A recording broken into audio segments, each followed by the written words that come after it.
Leading off, the center fielder, number 22, Steve Hessian. Good afternoon, everyone, and welcome to the Thomas M. Garrity Athletic Complex here in Jersey City, New Jersey, for today's broadcast of Gothic Night Baseball here on the Green and Gold Network. Today, in non-conference action, it's an NJCU matchup as NJCU, with an 11-18 record overall, tries to snap a 4-game losing streak as they take on the first-place Bearcats out of the Cuniac. Baruch College coming in with a record of 17-13 on the year. NJCU and Baruch, non-conference action here on a sunny day. It's about 75 degrees, no wind, and a beautiful day for baseball. The starting lineup for NJCU defensively, it'll be Ryan Mitchell, the sophomore right-hander, throwing to Orlando Bolano. Alex Weinstein at first. Rob Roman gets a start at second base today. And the first pitch by Ryan Mitchell is a ball. Michael Martucci gets a start at shortstop. Brian Bastillo is the third baseman. Andrew Rivera is in left. Michael Patterson in center. And Matthew Wagner plays right.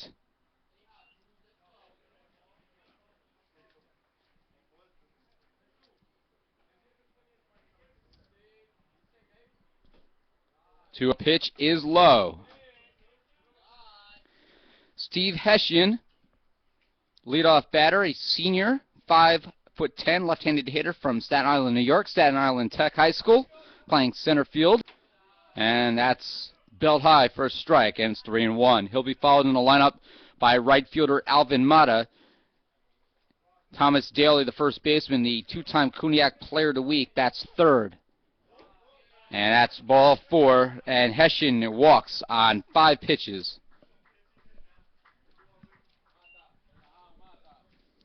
Right fielder number 12, Alvin Mata.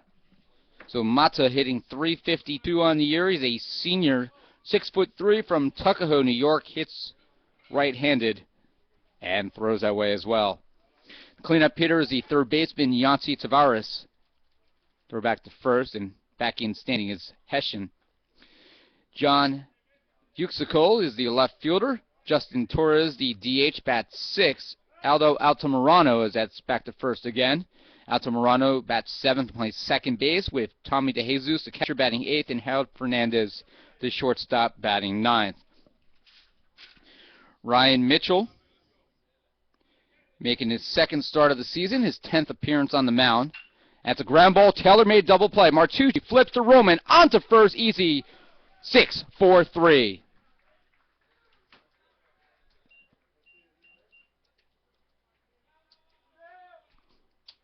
So Hessian's retired. Mata grounds into the DP, and with 2 outs, that will bring up first baseman number 7, Thomas Daly.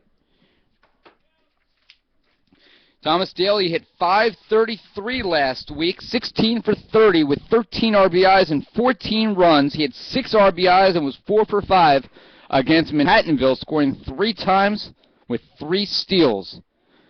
Despite that, Baruch still lost a 12-11 game. And then a few days later against the City College in New York, he was 5 for 6 in Game 2 of a doubleheader, 4 runs, 3 RBIs, as Baruch won a wild 20-13 decision. The 1-0 pitch is a called strike. Daly's hitting .397. He leads the club with 45 RBIs. He's also scored 31 runs. Curve is high. It's 2-1. He has 1 more extra base hit than Yancy Tavares, and he leads the club with 17 on the year. 10 doubles, 6 triples, along with 1 home run. 2-1 pitch. Ground ball up the middle. That's going to be the first hit of the game for Baruch. So Daly's batting average over the 400 mark now in the season. His 47th hit overall.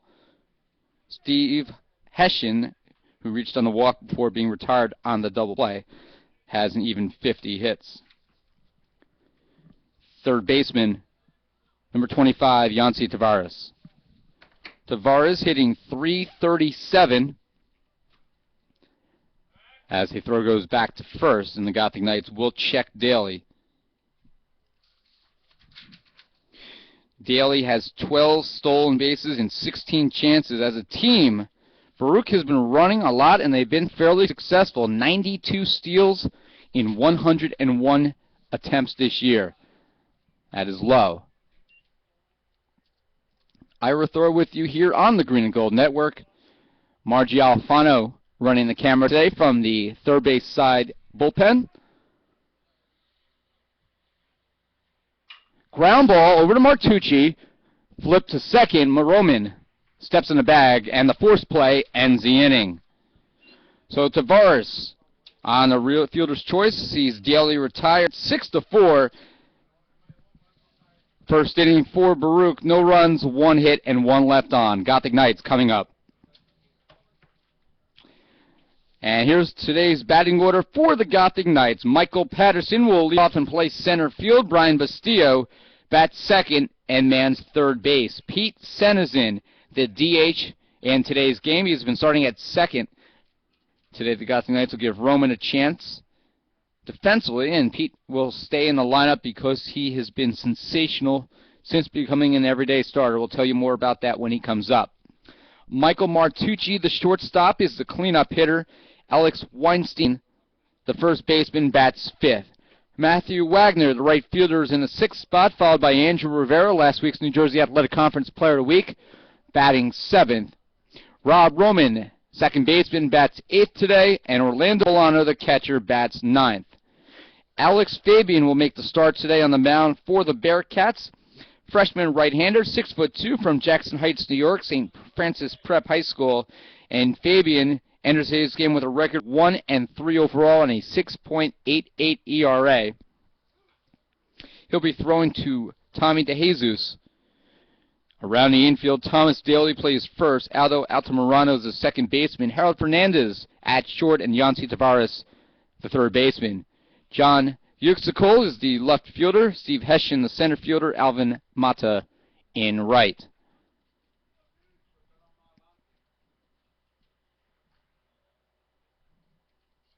Home plate umpire today is Gene Sparta.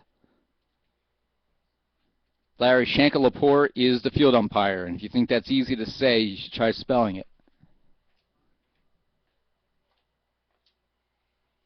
13 letters in the umpire's last name. Leading off for the Knights, the center fielder, number 28, Michael Patterson. So Michael Patterson hitting an even 300 on the season in a leadoff spot today.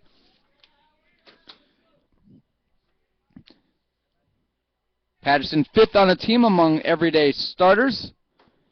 He's played in all 29 games so far, making 28 starts. 14 RBIs, 30 hits, and 100 at-bats, including 5 doubles. And that's outside. And, of course, when Patterson gets on base, he is extremely dangerous, 11 steals and 13 chances.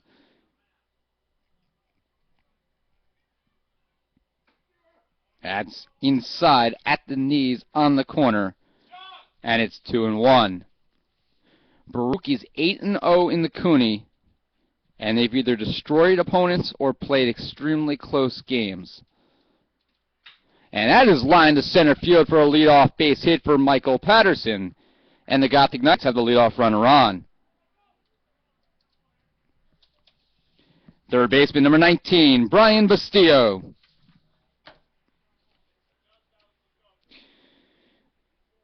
Baruch is a perfect 8-0 in the Cooney this year. The league does not have an automatic bid to the NCAA tournament. There's not enough teams in the league that sponsor baseball to get an AQ. So Baruch's best and most realistic chance for a postseason bid is the ECAC Metro Tournament. There goes Patterson. Ground ball through the right side. That's going to be a base hit on the hit and run. Bastillo with the base hit. Patterson around second. Slides feet first in the third. And the Gothic Knights on the hit and run slide the ball past Aldo Altamirano, the second baseman, who was going to the bag to try to be there for a throw in case the catcher DeJesus tried to throw at Patterson. The Gothic Knights execute the hit and run to perfection, and they have runners on the corners.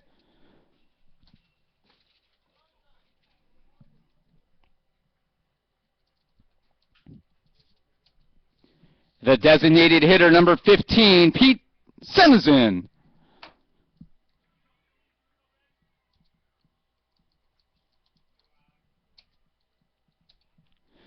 Senizin, ground ball, past a diving third baseman Tavares for an RBI single. Bastillo on the second. Senizin drives home Patterson, and the Gothic Knights have taken a 1-0 lead.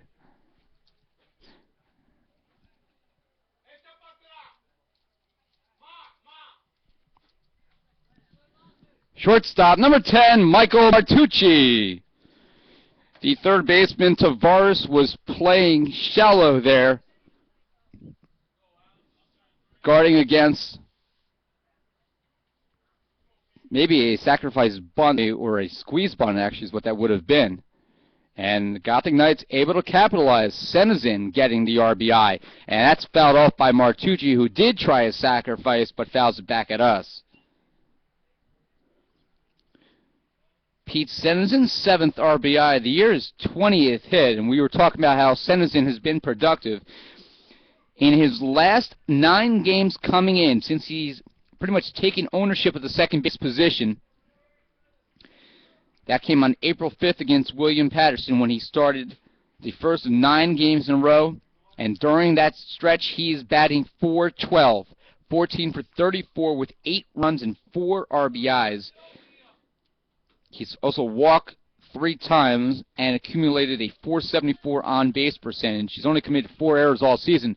Throw back to second base as the pitcher Fabian was trying to get Bastillo at second out to Morano. Tag a little too late. No balls, 1 strike, 1-0 on 3 hits here in the bottom of the first inning for the Gothic Knights.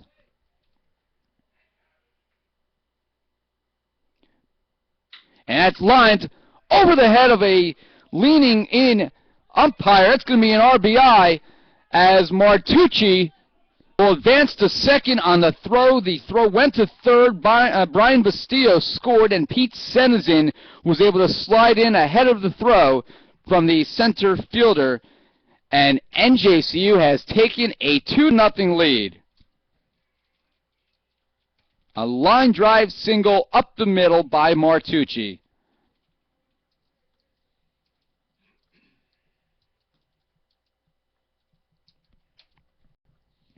First baseman, number 24, Alex Weinstein. So Alex Weinstein to the plate, hitting .289, 15 RBIs. And that is second on the team, tied with Rob Roman. And first pitch is fouled straight up and out of play as it curls over the press box.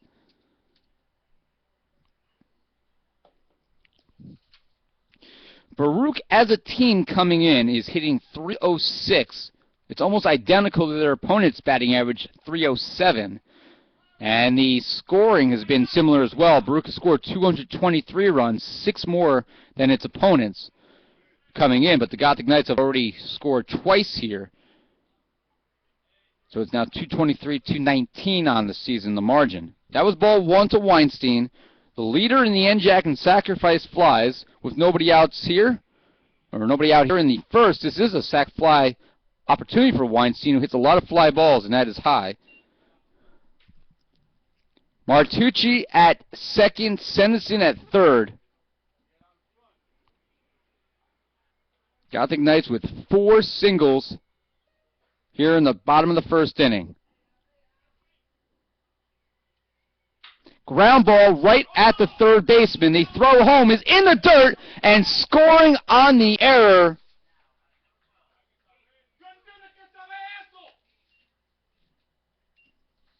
is Senizin on the throwing error by Tavares. And NJCU has taken a 3-0 lead. We're going to score that an error for now. A good throw would have had him.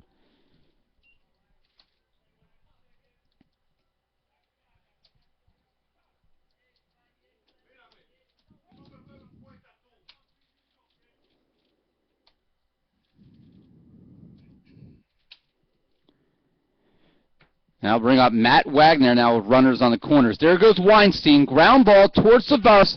They're going to try throwing home again, and giving himself up on the base path was Martucci. Weinstein goes to second.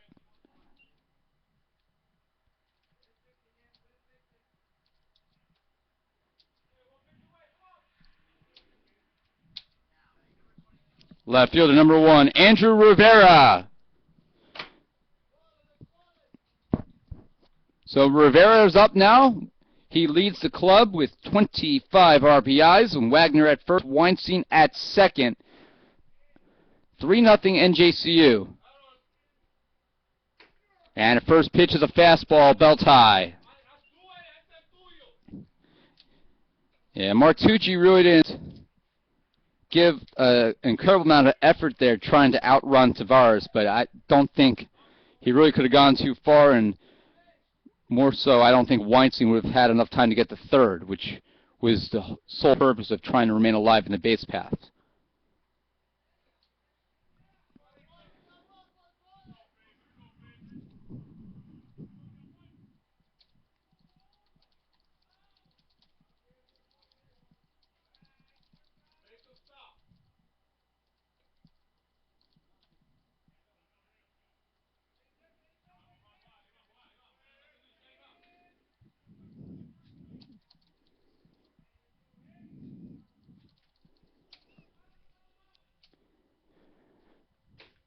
That's high to Rivera, 1-1.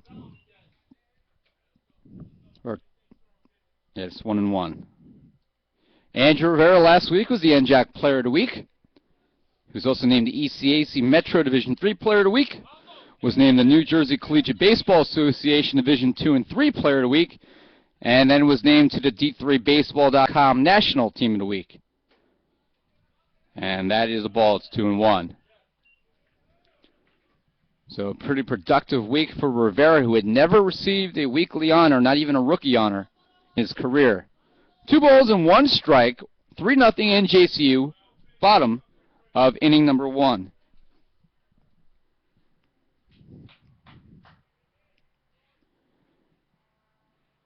That's high. It's 3-1.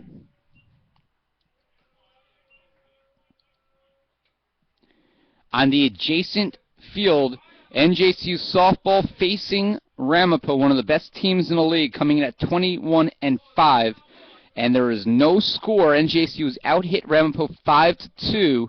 They're in the bottom of the 5th inning of Game 1. Swing and a miss by Rivera. The count goes full. Megan Ginter just stole second base over there with Jess Musarino at the plate, and Jess Chandler at third. So Gothic Knights, with 1 out there, have a chance to actually take a lead. That would be an enormous upset. 3 balls and 2 strikes to Rivera. Fabian, the rookie, deals. There go the runners. Ground ball through the pitcher's legs and bobbled by the shortstop, and everyone will be safe as Harold Fernandez charged the ball and could not hold on.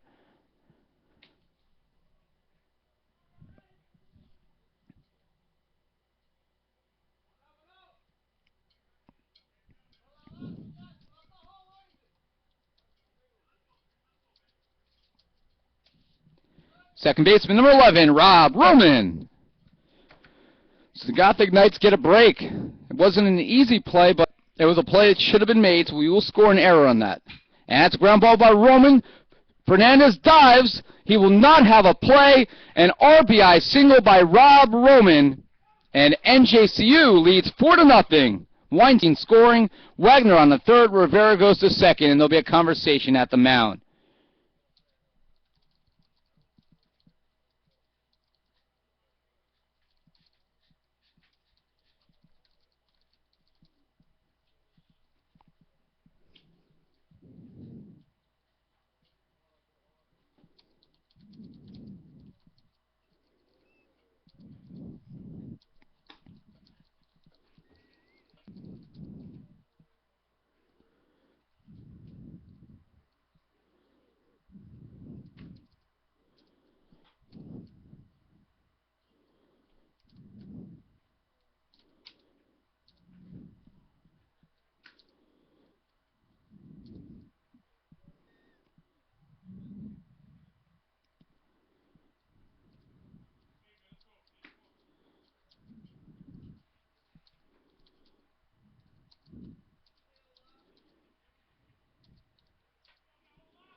Now we'll bring up the catcher, Orlando Bolano, hitting .235, and the first pitch is low after the conversation at the mound with the pitcher Fabian and Coach Jose Torres.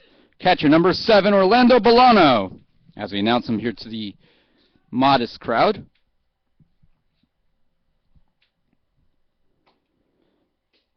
That is low. It's 2-0.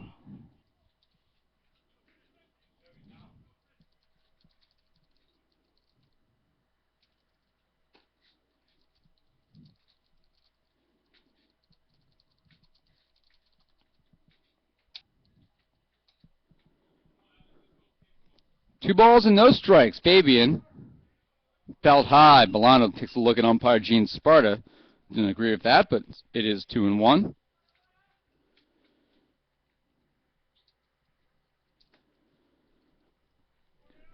Bolano on the season has 9 RBIs, looking to join the double-figure club, and he will there. That takes a wild carom off the edge of the infield grass. Scoring is Wagner. Rivera follows him on at second, sliding, but he slides off the bag is Bolano. And the right fielder gets the outfield assist, and Fernandez applies the tag. Roman moves on to third base.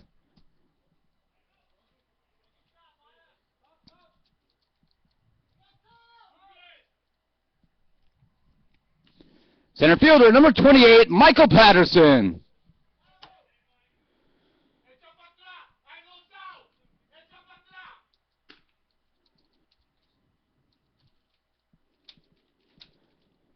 So the Gothic Knights make it 6-0, and here comes Michael Patterson for his second at bat of the game. He singled to leadoff and eventually scored, and will single again as that's hit into the gap in right center field, and will roll close to the wall. Scoring is Roman to make it 7-0, and Michael Patterson stands at second base with his second hit of the game, both in the first inning, his second double of the season. And that is going to be it for Fabian, who's throwing batting practice here in the first inning.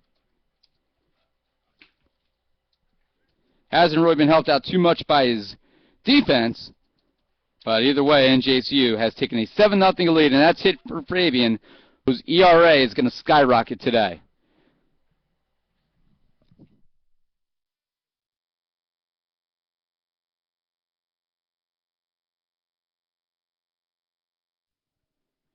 And we're going to have a new pitcher here. It's going to be number 16, Jeffrey Mercedes. And as he warms up, we'll step away.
Back here, and the new pitcher is number 16, Jeffrey Mercedes. We'll tell you more about him in a second, but he will face Brian Bastiu, the 11th batter of the inning for the Gothic Knights.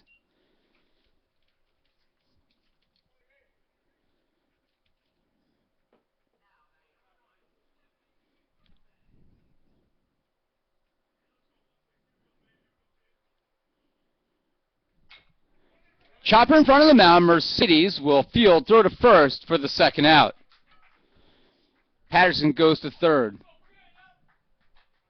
Actually, that is the third out of the inning, as forgot about the overslide by Bolano at first base. But either way, the inning comes to a close. Bustillo on the 1-0 pitch is out 1-3. And the inning does come to a close. In the first inning for the Gothic Knights, 7 runs on 7 hits. There were 2 errors and 1 left. After 1 inning, it's 7-0 NJCU.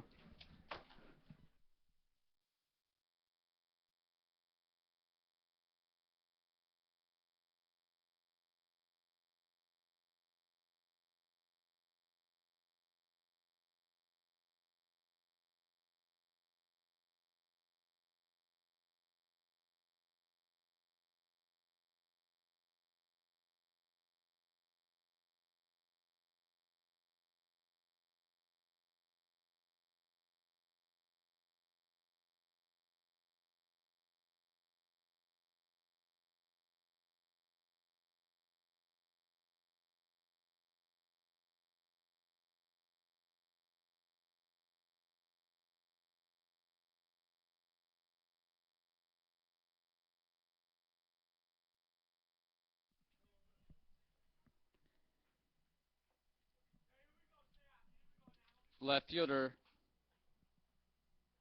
number 17, John Yuxicol. John Yuxicol will lead off here for Baruch.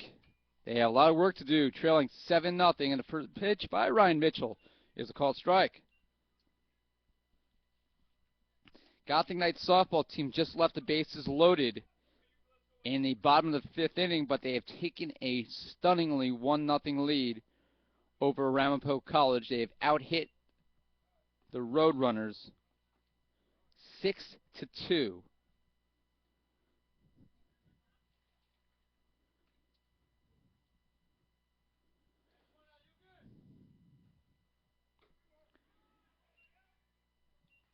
As a called strike.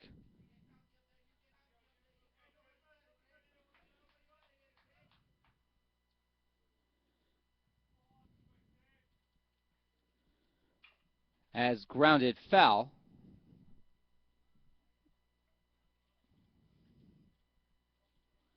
Meaning 1-2. Ryan Mitchell, thrown just 16 pitches so far. He has been working very effective, and he has a 7-run lead to work with, trying to win his second game as a Gothic Knight. That's popped foul. We'll do it again.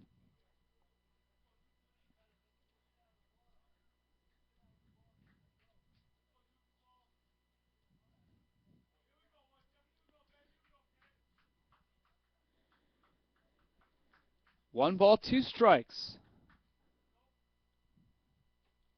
And it's just off the plate. Ryan Mitchell is a transfer from FDU Florham. Did not play last year. He was on the team in 2010. Ground ball. That is called foul. Wow. I thought that was actually going to be a fair ball. It looked like it had spewed up a little chalk from the line there in left field. But home plate umpire Gene Sparta signifies that it was foul.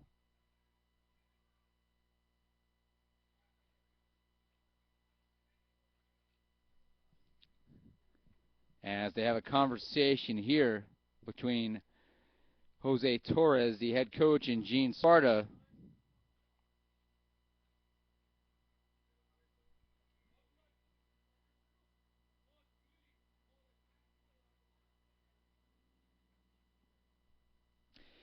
Head coach Jose Torres is asking Gene Sparta to take a look at the chalk marks, saying that the ball landed halfway on the line, and if he took a look at it, he would see that some paint did spew up. But Gene Sparta is adamant in his call, and it will be a strike. And coming back to the box will be Yuxicol, and the count remains 2 balls and 2 strikes. Now, either way, Yuxicol gets on base as he's hit by Mitchell.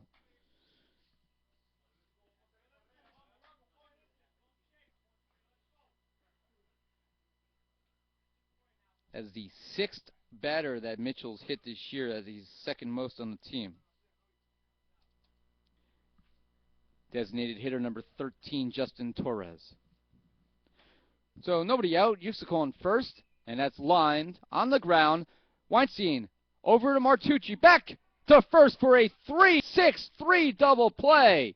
Alex Weinstein on one hop gathered up the line bouncer, threw on to Martucci, and the Gothic Knights have recorded their second double play of the game.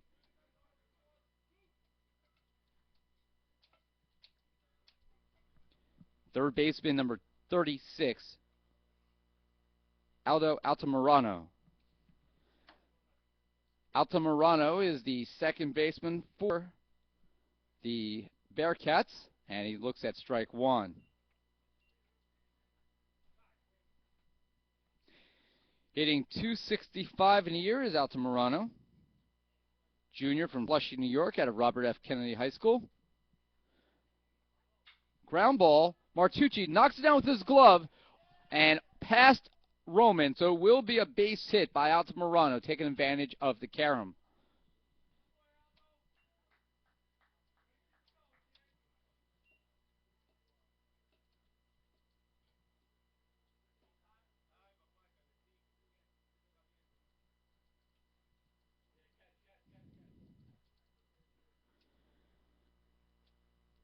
The catcher, number 9, Harold Fernandez.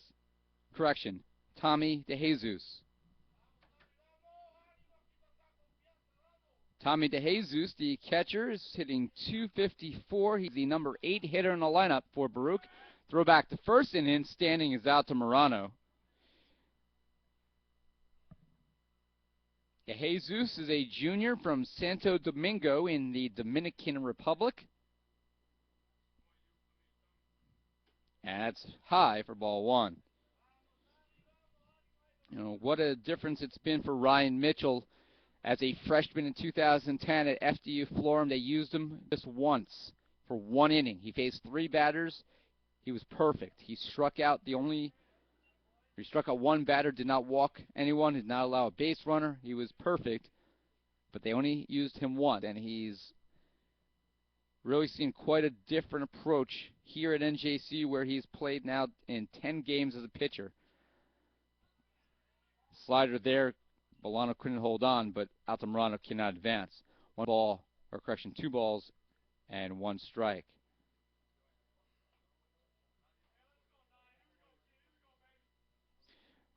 Mitchell was the last NJCU player to see action this year, but now 5th on the team in appearances. That's going to be a ground ball to Bastillo. He goes the short way for the force.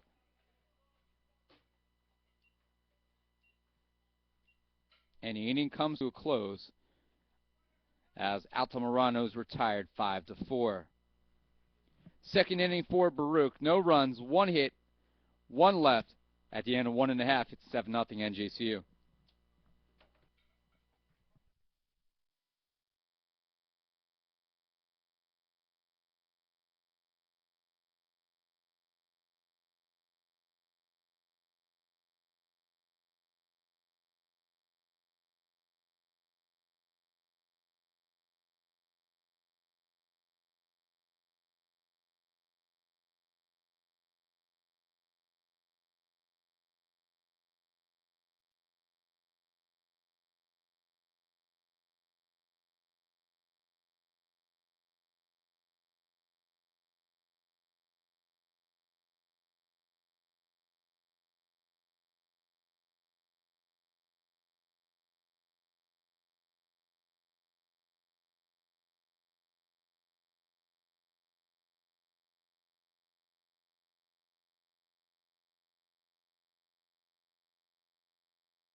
Bottom of the second inning, NJCU leading 7-0, and starting the inning is the pitcher Mercedes. We'll tell you a little bit more about him at this time. And Mercedes is 2-0 on the year. This is his 8th appearance, all in relief. 4.58 ERA, 19.2 innings pitched. Leading off, the designated hitter, number 15, Pete Senizin.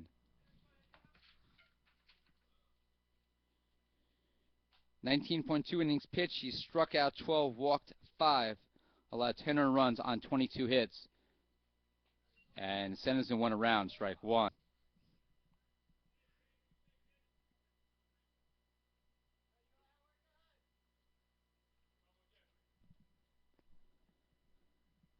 The 0-1 pitch has foul tip off the catcher's left knee. And it's 0-2.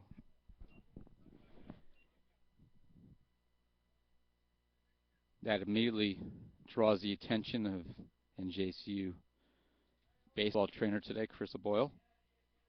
See somebody gets hit in the knee, and he immediately jumps to his feet, ready to spring into action. No balls, 2 strikes. The pitch by Mercedes. That's a slider off the plate. 1 ball and 2 strikes. Senizin was one of 4 consecutive singles to start the game for NJCU. He later came around and scored 1 of 5 unearned runs. That's off the end of the bat, foul. Remains 1-2. Senizin did have an RBI.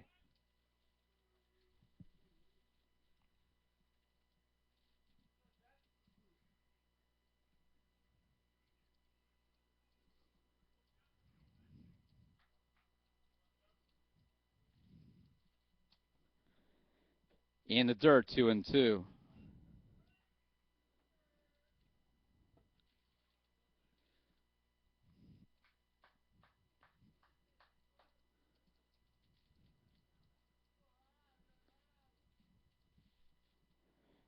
Swing and a miss. Senizin is struck out.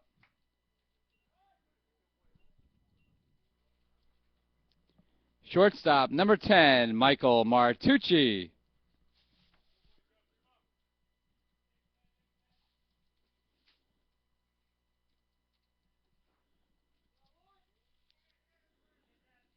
Martucci singled and was thrown out, or tagged out in the base path.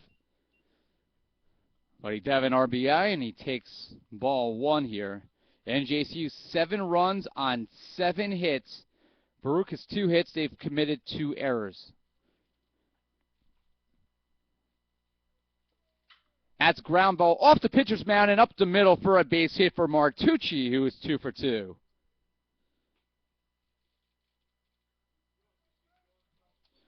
So 1-out base runner for Alex Weinstein, the first baseman, who reached down in fielder's choice and later scored. First baseman, number 24, Alex Weinstein. So Alex Weinstein hitting .286.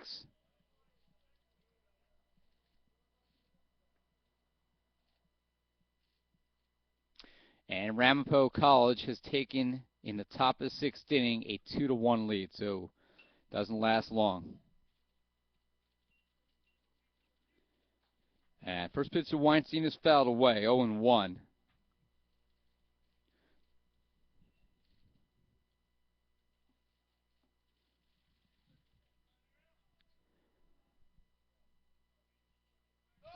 There goes Martucci. The throw to second is high into center field.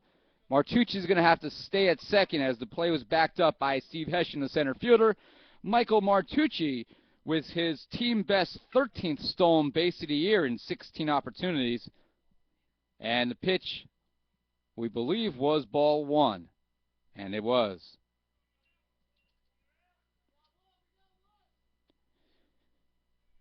Throw by De Jesus sailed on him, but backed up nicely by Hessian, who was aware. Slider off the plate, 2 balls and 1 strike. 7-0 NJCU here in the bottom of the 2nd inning. Ira Thor with you live from the green, from the Thomas M. Garrity Athletic Complex here on the Green and Gold Network. Here in Jersey City, Margie Alfano on camera for us here today. That's low, it's 3-1. We will bring you, of course, Thursday's game against the College of New Jersey when we return to NJAC action, and also both 9-inning games against nationally ranked Rowan on Saturday. In between, NJCU will visit Ewing to face TCNJ in the back end of that home and home 2-game series. That's on the outside corner and nips it for strike 2.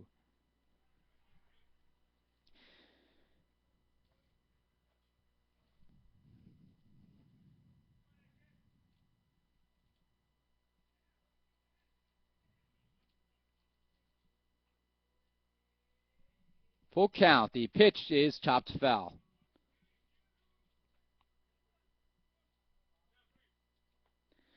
As we said before, since Acuna does not have an AQ, Baruch's best hope for a postseason bid is ECAC qualification.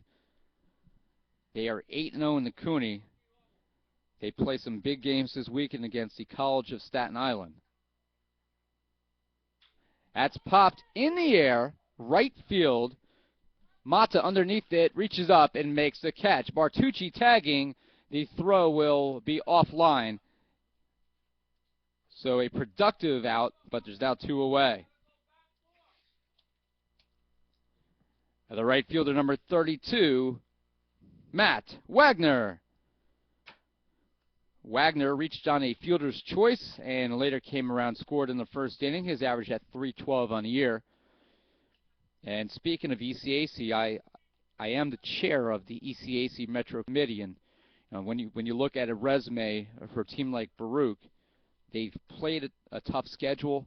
They've done well. Obviously, they're behind today, but they're a team that you certainly look for one of those bids. And that is a protected swing by Wagner as the pitch was inside and was able to hit it down the left field line for an RBI base hit as Mike Martucci comes in to make it 8-0.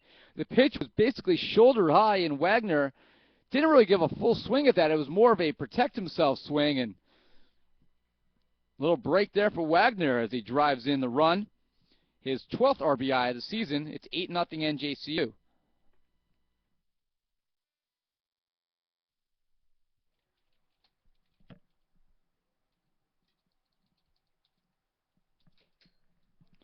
Left fielder number 1, Andrew Rivera.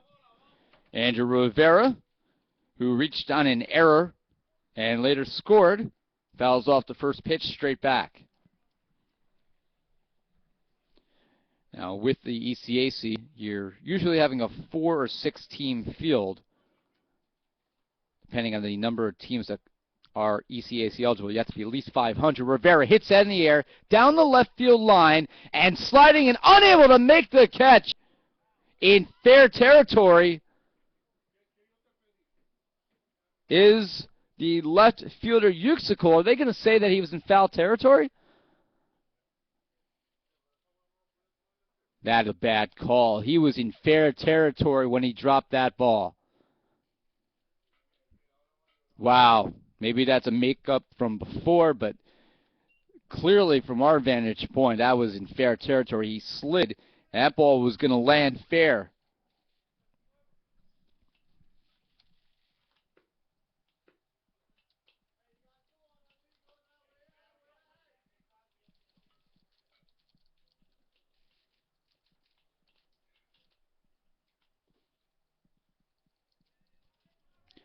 The 0-2 pitch to Rivera. That's fouled away off the tip of the bat.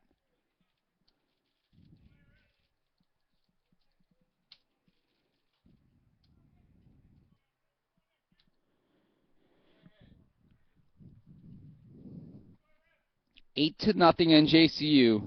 7 runs in the first, now 1 here in the second with 2 outs. Rivera, the number 7 hitter today. And that is going to fall for a base hit into right field. Wagner around second on his way to third. And the Gothic Knights keep on chugging along. Rivera puts runners on the corners with this first hit of the day.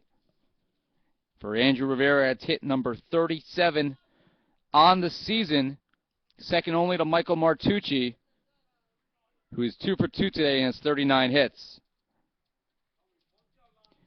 Second baseman, number 11, Rob Roman.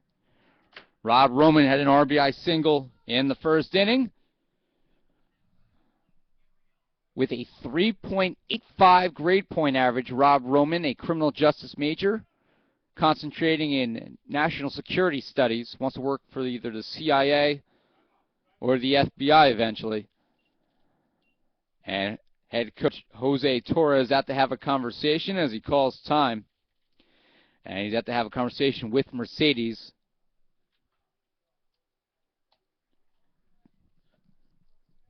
If Baruch has any chance of staying in this game, they need Mercedes to get the out here and prevent any further damage. We say that because Baruch, when they come to play, can be very good. They've overcome a pair of 10-run deficits in games in Florida, coming back to defeat both Muhlenberg and Skidmore. They come in with 17 wins. They need 2 wins to tie the single-season record of 19 that was set 3 years ago. 19 wins is also NJCU's single-season wins record. Knights have never gotten to 20, but they've won 19 3 times. At the ground ball, right to the shortstop, Fernandez. The flip to the second baseman is dropped, but Altamirano recovers just in time before Rivera could get to the bag. And with a little bit of luck, the inning comes to a close.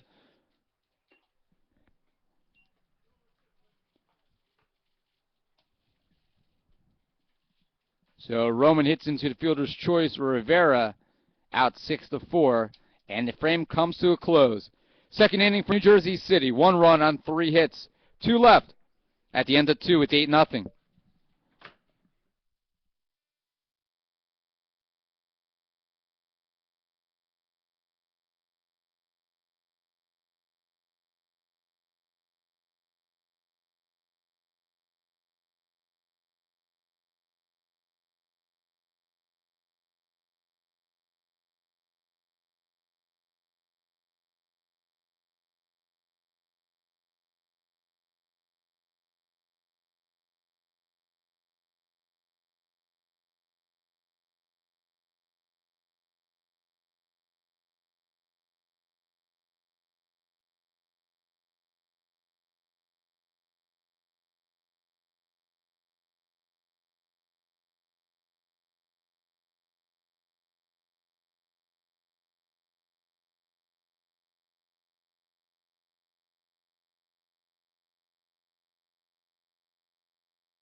Third inning, and Harold Fernandez will bat for the first time, hitting 200 on the year. Baruch with 2 hits.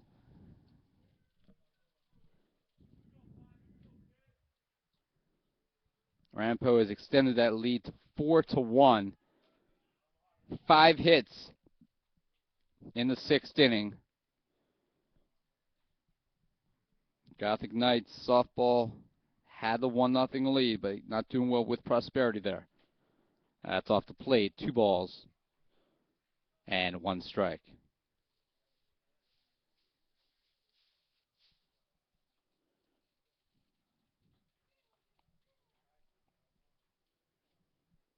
Swinging away and grounding it over the Rob. Roman fields that nicely and throws on to Weinstein.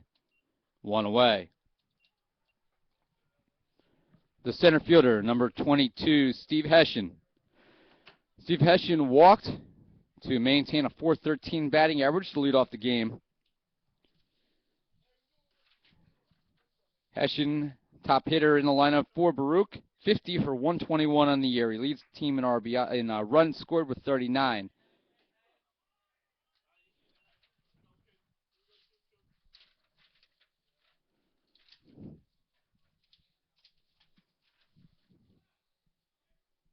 Nine extra base hits, including 4 doubles and 5 triples.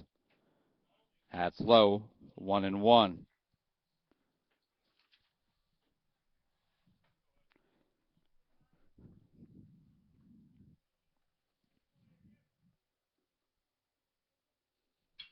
Ground ball, Rob Roman moves over to his right. The throw to Weinstein in time for the second out.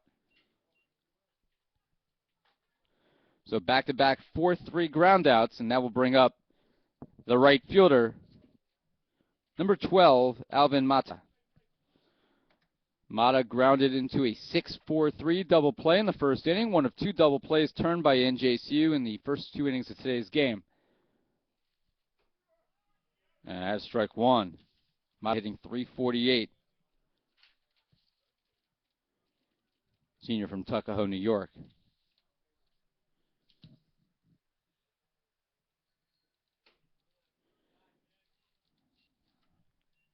One ball, one strike. The Knights have now turned 23 double plays on the season.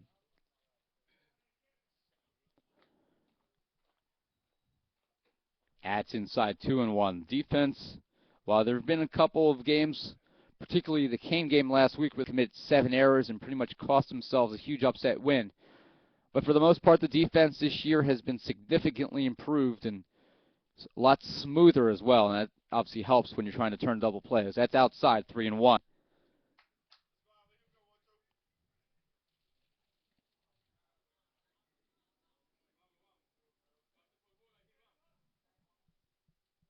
Mitchell just 38 pitches so far here in the third inning. That's grounded to Bastillo. Fields it on 3 hops. The throw is in the dirt and dug out by Weinstein just in time to retire Mata for the third out, as Ryan Mitchell gets 3 ground ball outs, and the Bearcats go 1-2-3 here in the third inning. We head to the bottom of the third. Gothic Knights with a commanding 8-0 margin.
Bottom of the third inning, and Orlando Bolano to lead off for the Gothic Knights.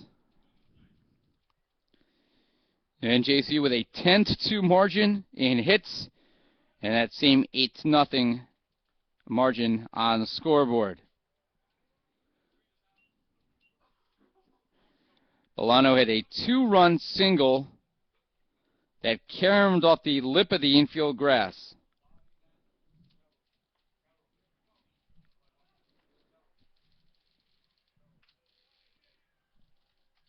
Pitch to Bolano.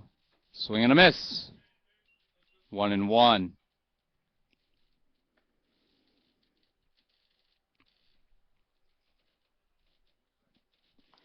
In that Ramapo softball game, Ramapo 4 runs, 7 hits. All 4 runs are unearned. 3 NJCU errors. That's outside. 2-1. Gothic Knights with 1 run and 6 hits against Lawrence Shaw, the NJAC Pitcher of the Week.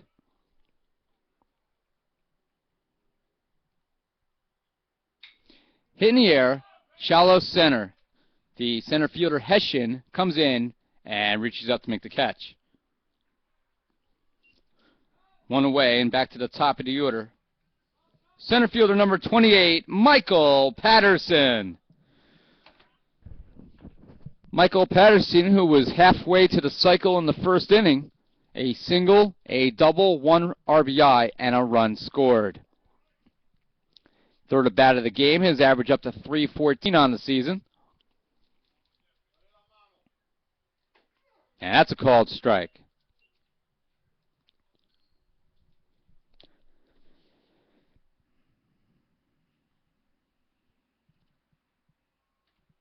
in the dirt, 1-1. Obviously, when you're a pitcher and your team takes such a huge lead like they did there in the first inning, it's only going to help boost your self-esteem, your confidence out there on the mound. And Ryan Mitchell pitching very, very well right now against a good Baruch team. That's fouled back towards us. 1 ball and 2 strikes.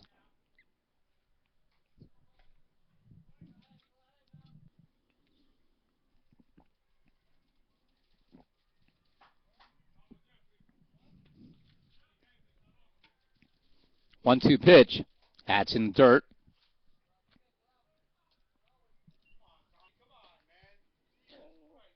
Throw by DeJesus is over the pitcher's head.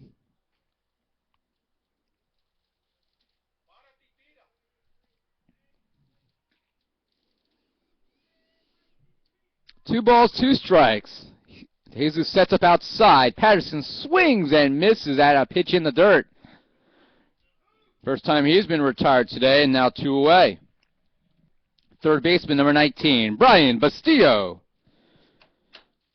Second strikeout by Mercedes.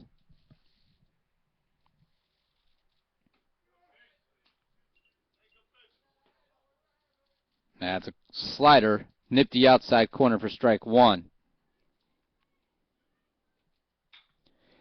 Fly ball, shallow center.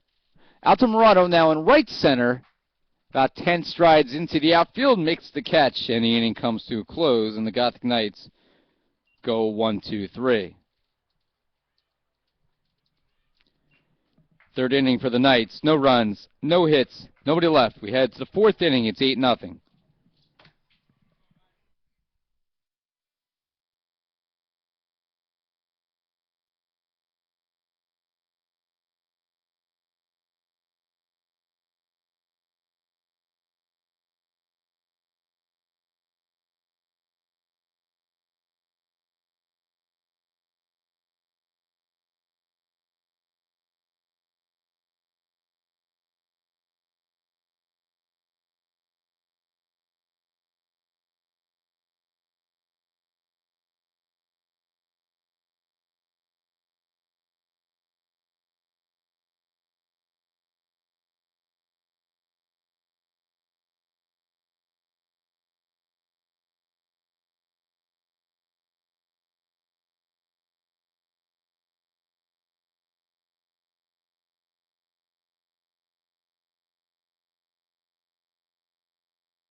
Fourth inning here in Jersey City, 8-0 the Gothic Knights lead, and they will face perhaps Baruch's best player, the first baseman Thomas Daly, who singled in the first inning, is average up to 402 now.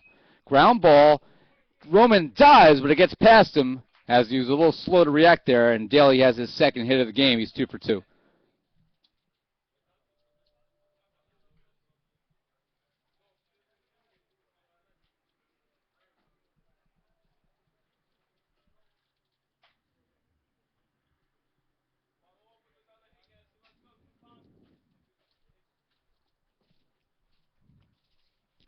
Rob Roman might be shaken up at second base. Chris O'Boyle, the trainer, going to have a quick look-see. Third baseman, number 25, Yancy Tavares. Rob Roman says that he's okay. He did hit the turf kind of hard there as he was trying to knock down that ground ball by Daly. Slider by Mitchell, inside corner.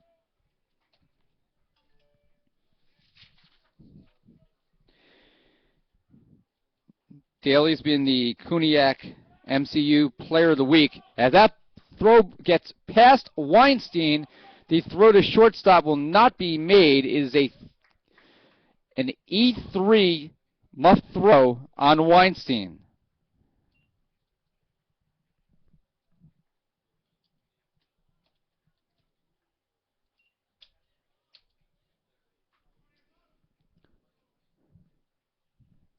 First error by the Gothic Knights. Baruch has committed a pair.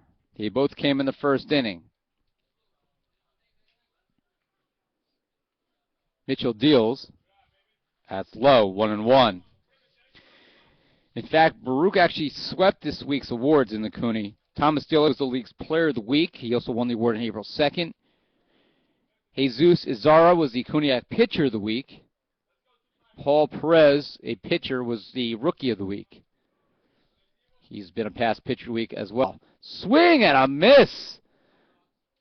Well ahead of that curve. 1 ball and 2 strikes. Nobody out for time. Baruch has had a runner in scoring position in today's game. As we approach 4:51, today's game started at 3:45. In the air, right field, Matt Wagner has a strong arm. He's underneath it. He makes the catch. And a good decision to hold up there by Daly, as is a strike to Martucci. Bobbled the ball, but Gothic Knights recorded their first out.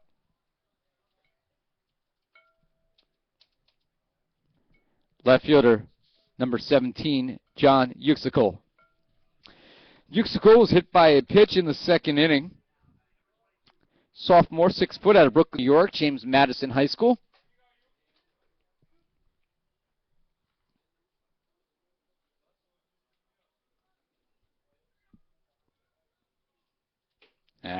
Sliders high by Mitchell.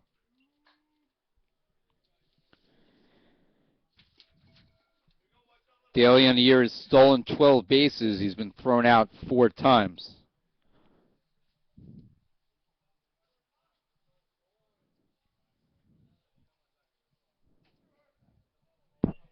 That's knee high for a strike.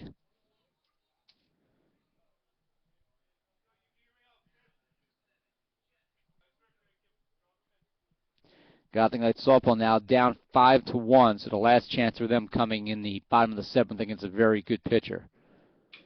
That's grounded, foul third.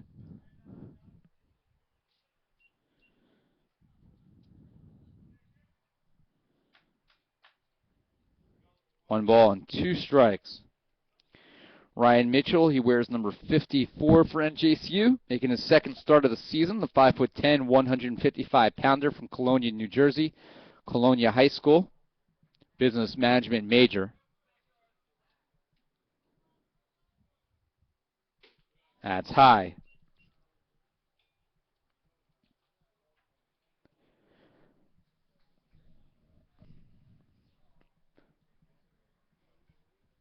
NJCU with 9 games remaining.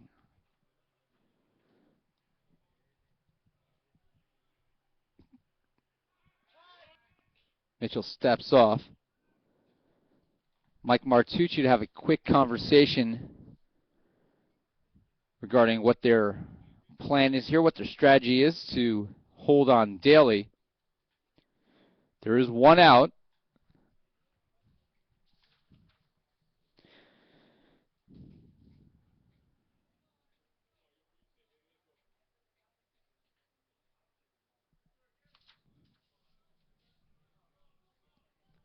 Pitch by Mitchell. That is lined on 1 hop to Bastillo. And the throw was okay. They're saying that Weinstein came off the bag. And if that's the case, that's an error on Weinstein for coming off the bag.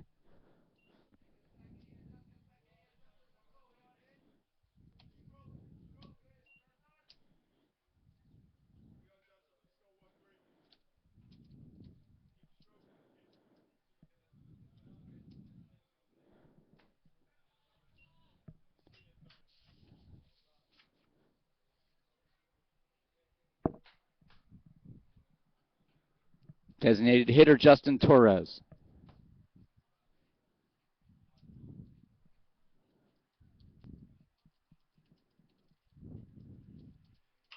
Ground ball back to the pitcher. Mitchell throws it into center field for an error. And Baruch will score here as Thomas Daly comes around on the throwing error by Mitchell. He had a shutout going and had a tailor-made double play to end the inning, and he threw it away.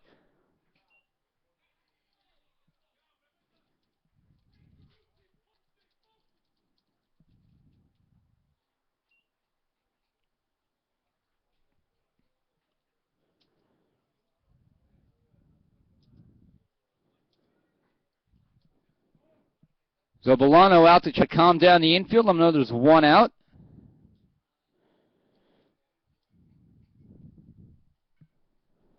Yuxico on that error advances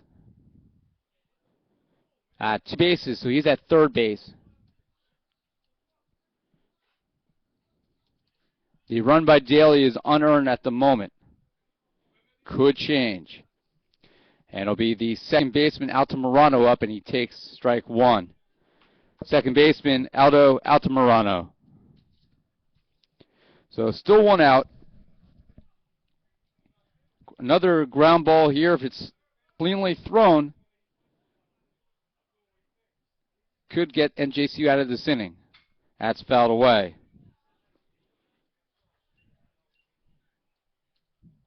0-2 is the count to Altamirano. Baruch with its first run in the game after NJCU scored 5 unearned runs in the first inning. NJCU gives 1 back here.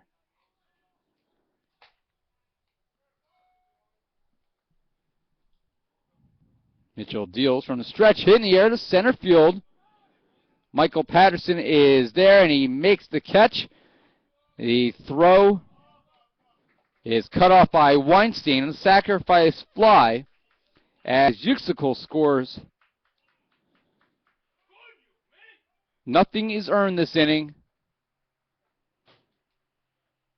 I hate that rule, as it's 8-2. I hate that rule because I think a pitcher causing errors should not be able to get away with an unearned run. But that's the way the rule book is. Torres stays at first as Yuxico scores the unearned run. The catcher, number 9, Tommy DeJesus.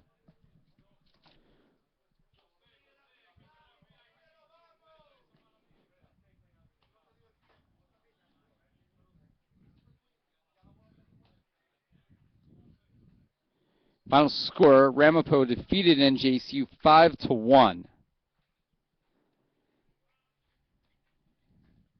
That was in softball. Pitched by Mitchell.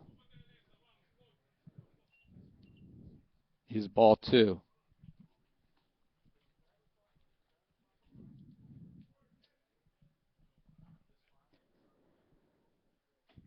Has a strike.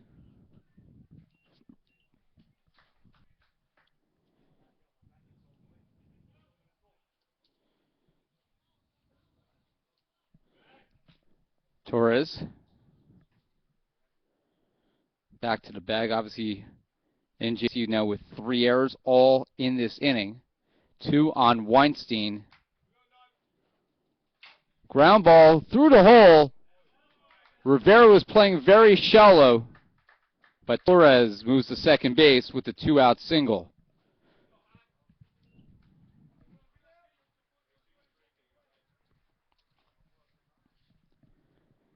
Shortstop number 5, Harold Fernandez. Fernandez grounded out to the second baseman. His average after grounding out in the last inning is now at 197. It is 8-2, NJCU leading here in the top of the 4th inning. As a called strike.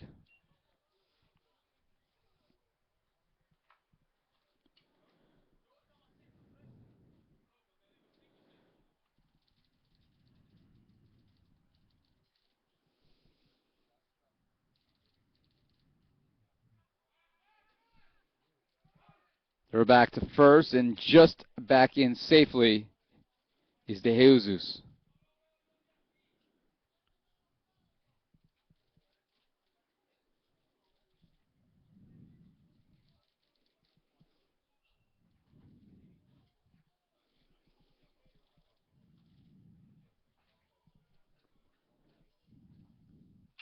Ground ball.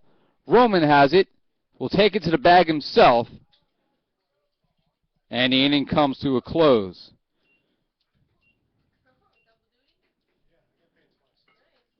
In the fourth inning for Baruch, 2 runs on 2 hits. NJCU committed 3 errors. There were 2 left on.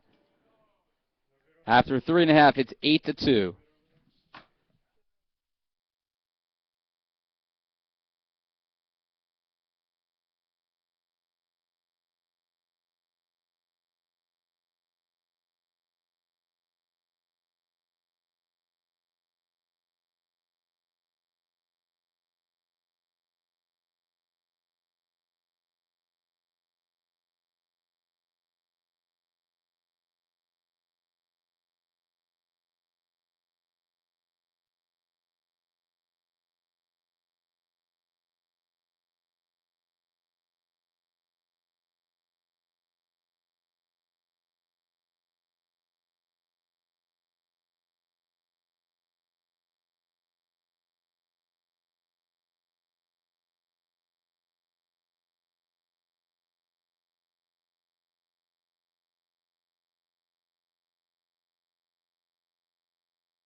Bottom of the fourth inning, NJCU leading 8-2. Pete Senison will lead off, and the first pitch by Mercedes is outside for a ball.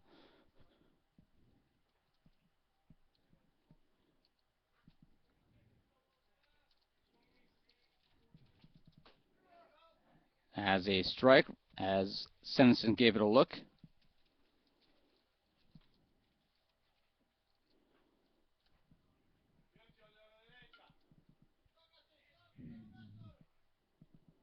Showing bunt is Senison. That's outside.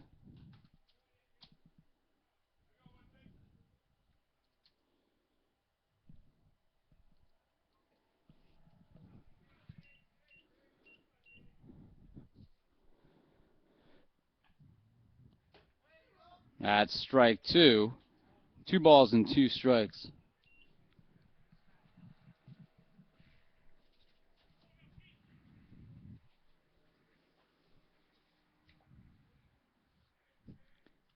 Pete Senison is 1 for 2 today with a single and a RBI, and he hits that in the air to the center field. Hessian underneath it to make the catch.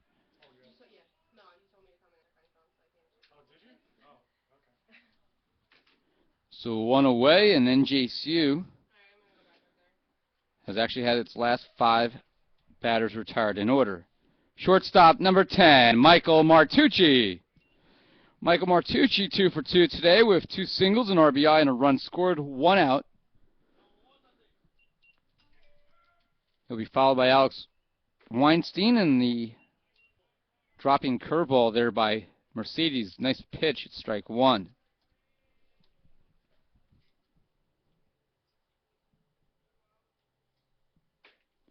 That's outside.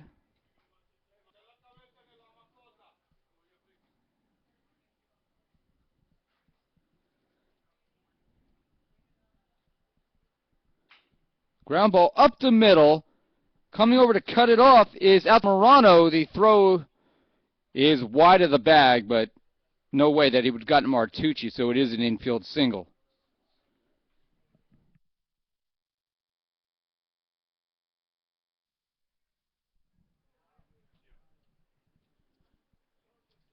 So Martucci now 3 for 3 with 3 singles. First baseman number 24, Alex Weinstein. Alex Weinstein's fielding percentage took a little bit of a hit today. He's now committed 9 errors. He had a .970 percentage, but that's going to go down. Throw back to first. Martucci, who already has a steal today, in safely. Has a conversation over there with Matt Soleno, the first base coach.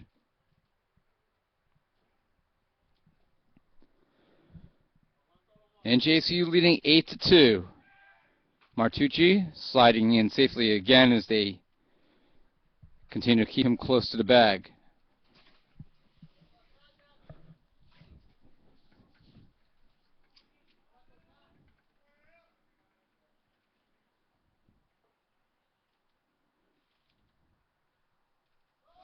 There goes Martucci. He will steal second base standing as the pitch was in the dirt.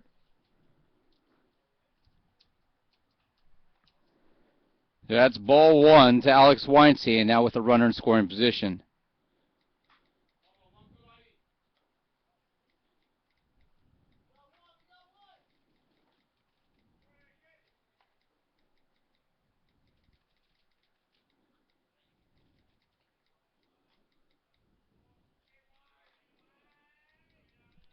Pitch to Weinstein, and it's lined on the ground, fielded by Fernandez. He throws in time for the second out.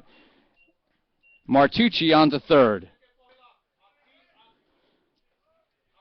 So that's the second productive out in this game by Weinstein.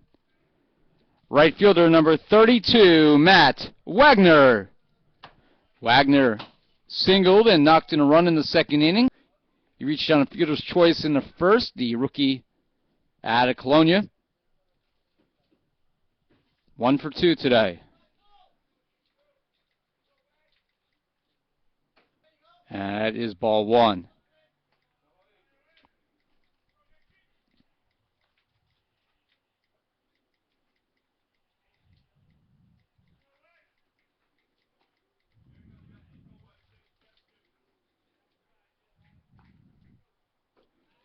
That's low ball two.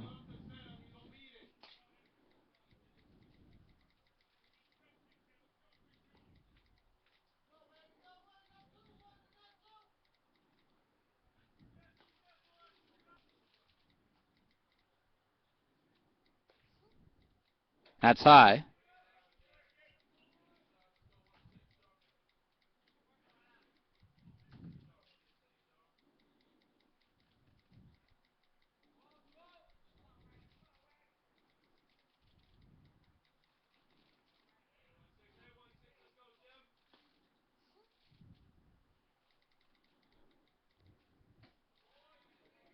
And Wagner walks on 4 pitches, so the Gothic Knights now with runners on the corners. Left fielder number 1, Andrew Rivera. Andrew Rivera comes to the plate, 1 for 2. Also reached on an error and scored before singling in the second inning.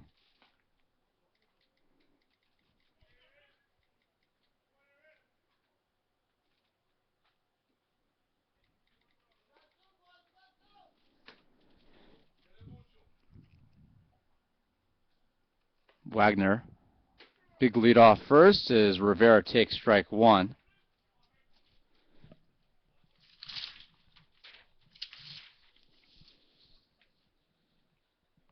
Wagner has only got 2 steals on the season in 3 tries. 8 runs, 11 hits, 3 errors for NJCU. 2 runs, 4 hits, 2 errors for the Bearcats. Mercedes pitched to Rivera, is fouled into the bay.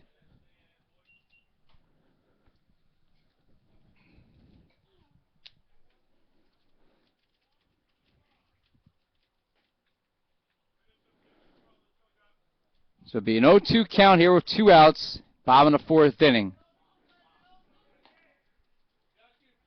Game is about an hour and 25 minutes old and nearing the halfway point. And that's grounded through the right side on a hit and run. Martucci will score. Wagner around second on his way to third. It's an RBI single for Andrew Rivera, his team leading 26 run-driven into the season, and the Gothic Knight lead now 9-2.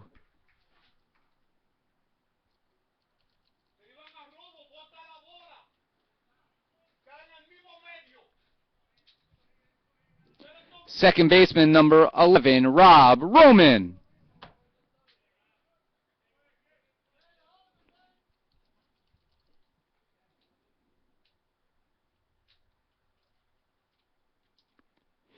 Rob Roman. First pitch in the air to right field. Mata will have an easy play there, and the inning comes to a close. Roman had been 1 for 2 before that flyout ends the inning. So the Gothic Knights strand 2, but they have 2 hits, and they score once, and they lead 9-2.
Top of the 5th inning here in Jersey City, and NJCU's Ryan Mitchell back to work.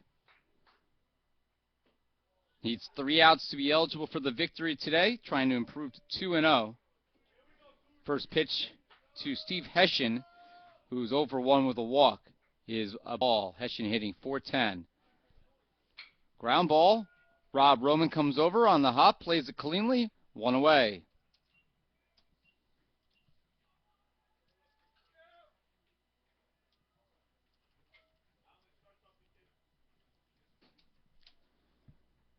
The right fielder, number 12, Alvin Mata. Mata 0 for 2, 2 ground outs, including a double play.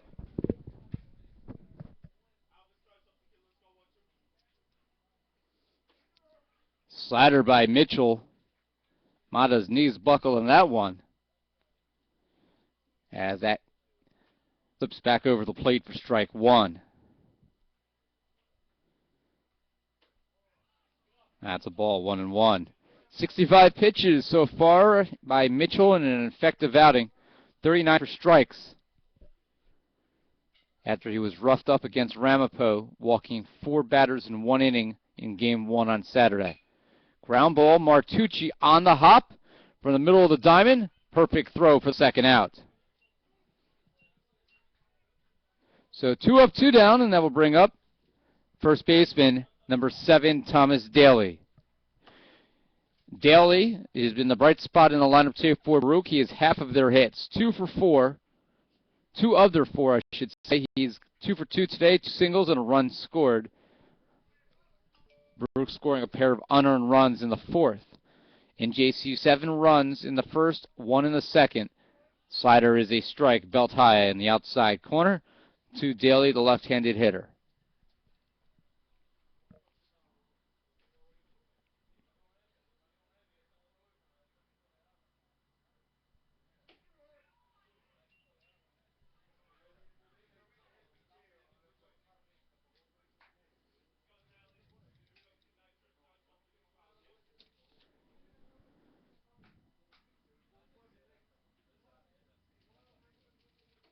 Swing and a miss, and Daly goes down on strikes. 3 pitches, 3 strikes, and Daly, the reigning Cooney Player of the Week, the first strikeout victim in this game for Ryan Mitchell, as he was trying to hit that one over the fence. 5th inning, 3 up, 3 down. We had 5th inning, the Knights leading 9-2.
The catcher, number 7, Orlando Bolano. Orlando Bolano to lead off for the Knights. Every player except for Alex Weinstein has at least one hit so far. NJCU with 12 as a team. First pitch to Bolano, who's 1 for 2 with a 2-run single. Is ball 1. He now 243 on the year, is the Gothic Knight utility player from Hoboken.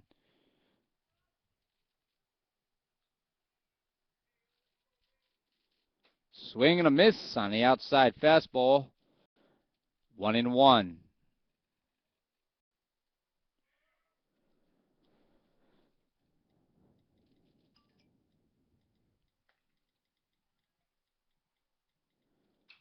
Popped in the air. The third baseman, Tavares, gives it a look, but it's out of play.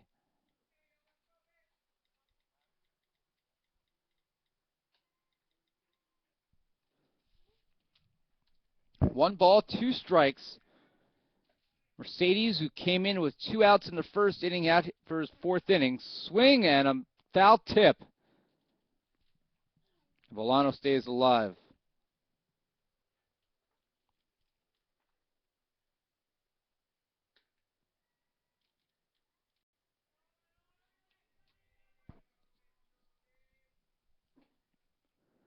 Swing and a miss, and Bolano does go down on strikes. Third strikeout by Mercedes in relief. Center fielder number 28, Michael Patterson. And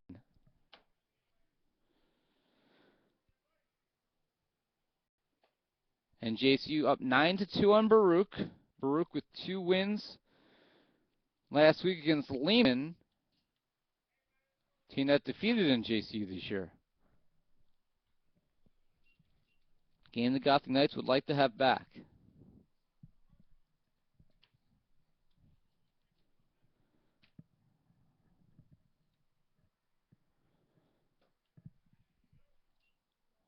Two balls here to Michael Patterson. He's 2 for 3, a single, a double, and a strikeout.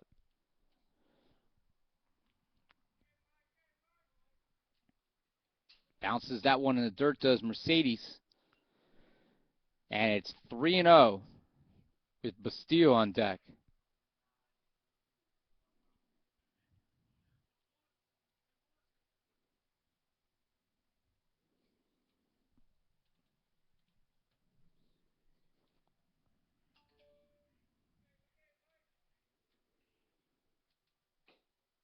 And that's ball 4, and Patterson walks on 4 pitches. So he's on base for the 3rd time today, and that will bring up third baseman number 19, Brian Bastillo.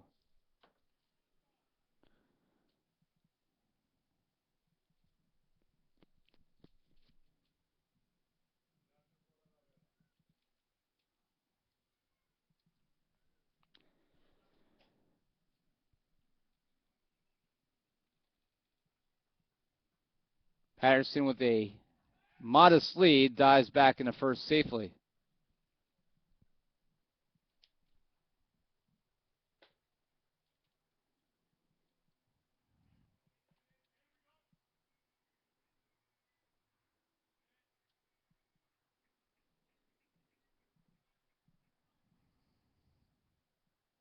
There goes Patterson. Fouling off the pitch was Bastillo trying to protect him.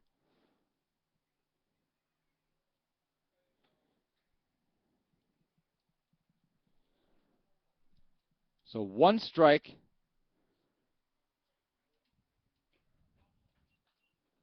Brian Bastillo hitting .287. He's 1 for 3 today.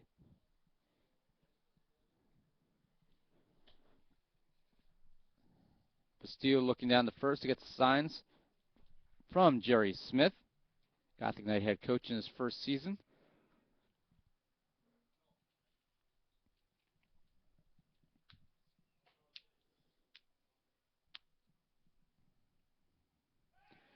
Another throw back to first. Patterson again is in, sliding.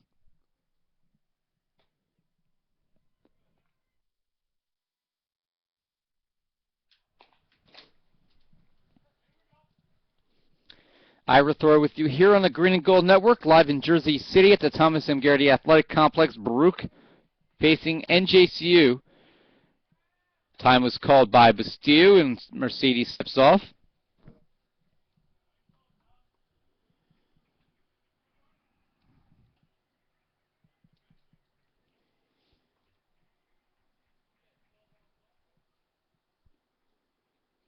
That's in the dirt. Bastille lays off. Patterson unable to advance on that one.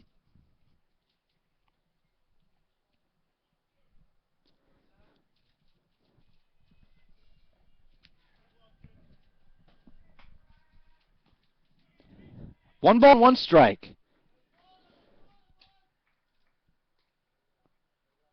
Patterson sneaking out just a little bit more now to the edge of the first base runner's box. That's inside, and it's 2-1. Patterson, perhaps the fastest player for the Gothic Knights. Looking down at the wrist code, sort of like you see with the NFL quarterback where they have the plays in their wristband, something that a lot more college baseball players and teams are utilizing now. And Patterson was looking for a call, a play signal from head coach Jerry Smith. There goes Patterson on the hit and run over the head off the end of the bat by Bastille, over the head of the second baseman out to Morano, and Brian Bastille, a nice job of protective hitting, is able to reach the bat out and get just enough to fling that in to right field, and the runners are on the corners for Senizin.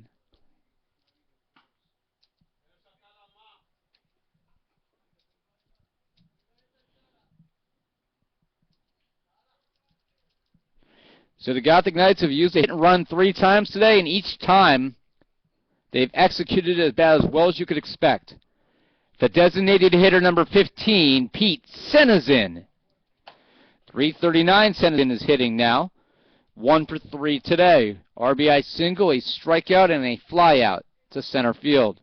And that's in the air towards right center field. Ranging back, reaching up, and making the catch is Mata. Michael Patterson will score on the sacrifice fly by Senizin. Bastille back to first, and the Gothic Knights in double figures on the scoreboard. It's 10-0. Of course, only the 0 shows up on the scoreboard.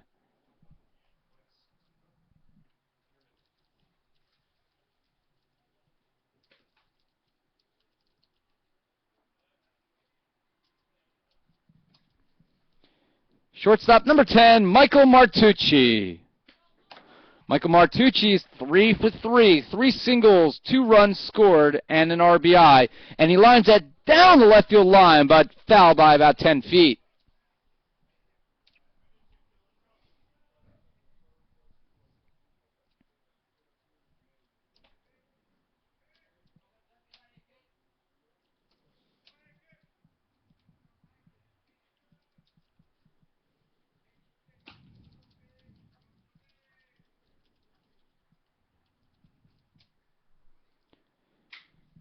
High chopper off the grass. Backing up is Taveras. It'll be a tough throw, but it's in time to retire Martucci for the first time today and end the inning, as the Gothic Knights are able to score 1 more on 1 hit. They leave 1. We head to the 6th inning. The lead back up to 8. It's 10-2.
Top of the sixth inning, it'll be the third baseman, Tavares, facing Mitchell.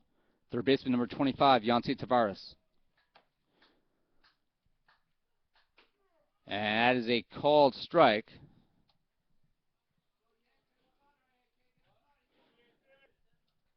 Ryan Mitchell, just 70 pitches now through 6 innings. Looks like he can go even further with an 8-run lead. That's ball 1-1, and obviously that would be a huge boost if Gothic Knights could get 8 or 9 innings out of Ryan Mitchell with 4 NJAC games coming up against 2 very good teams in the College of New Jersey and Rowan. You know, not only would Mitchell win the game, he would be benefiting the entire pitching staff. 2 balls and 1 strike. Tavares is hitting .330 on the year. And that's going to be a base hit through the left side. So a leadoff single by Tavares. That's his first hit of the game. 5 for the Bearcats, all singles. Left fielder number 17, John Uxicle. Uxicle hitting .315 on the year. Hit by a pitch, reached on an error, and later scored when Baruch scored twice in the 4th inning, both unearned, as NJCU committed 3 errors in the inning. The throw back to first by Bolano. Tavares is in safely. I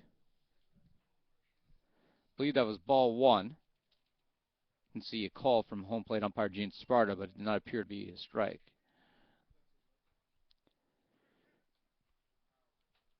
Gothic Knights have turned 2 double plays today. That is ball 2.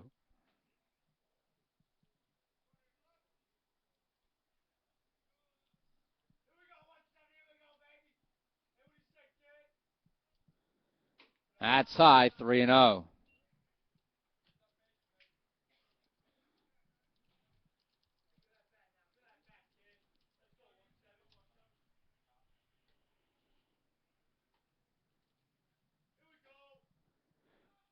That's a strike. His showing bunt was Uxicle.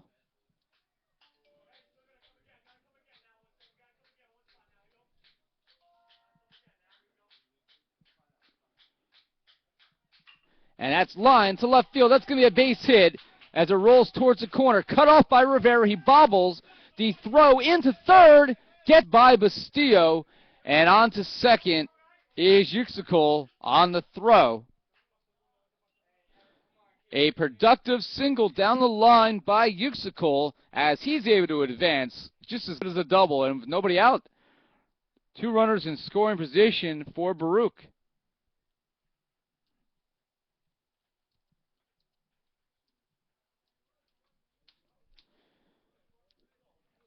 Designated hitter number 13, Justin Torres. So Justin Torres, who's grounded into a double play and hit into a fielder's choice, comes to the plate. Pinch hitter is number 23, Eric Ulino.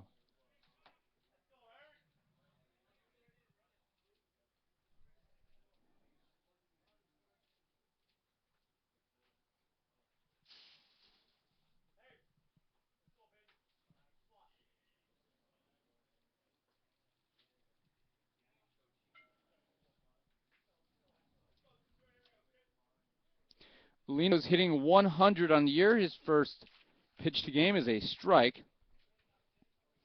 Ulino, a freshman, 5'10", out of Long Island City, New York, went to Frank Sinatra High School. Uxicle's at second. Tavares is at third. Gothic Knights leading 10-2. Pitch by Mitchell as a slider for a strike, and it's 0-2. 10 runs, 13 hits, 3 errors for the Gothic Knights. Baruch 2-6-2. Gothic Knights have scored in every inning except for the third.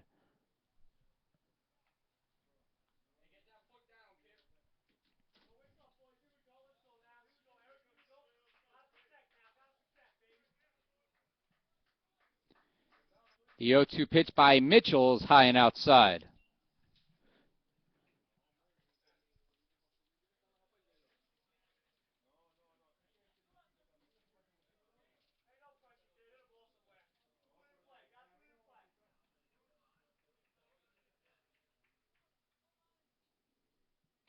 Swing and a miss. And Olino down on strikes for the first out.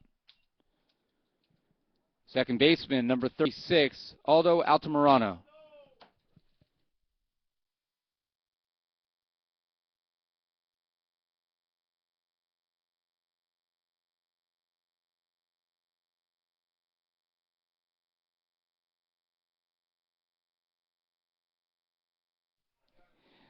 Altamirano, the second baseman, is 1 for 2 today. Actually, 1 for 1. He has a sacrifice fly and an RBI. Obviously, the sac fly not counting against your average, and Altamirano takes strike 1. So Ryan Mitchell, finding himself in a little bit of a jam here. These runs would be earned. He allowed 2 unearned runs on 2 errors by Alex Weinstein and, of course, 1 by Mitchell himself. That's hitting the air foul off to our right. Going to land on the soccer field. And Mitchell's ahead 0-2. The last strikeout was the second of the game.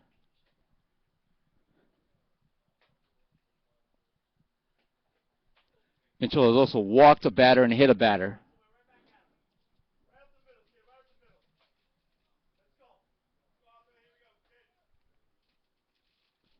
That's outside. 1 ball and 2 strikes.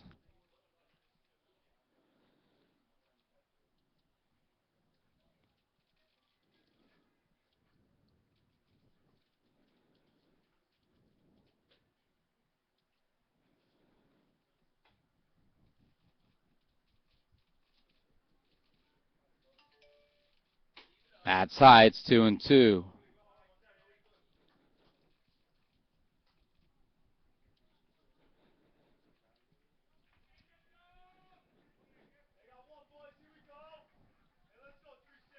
Ryan Mitchell, 2010 graduate of, or 2009 graduate of Colonia High School, Colonia, New Jersey. He throw to third.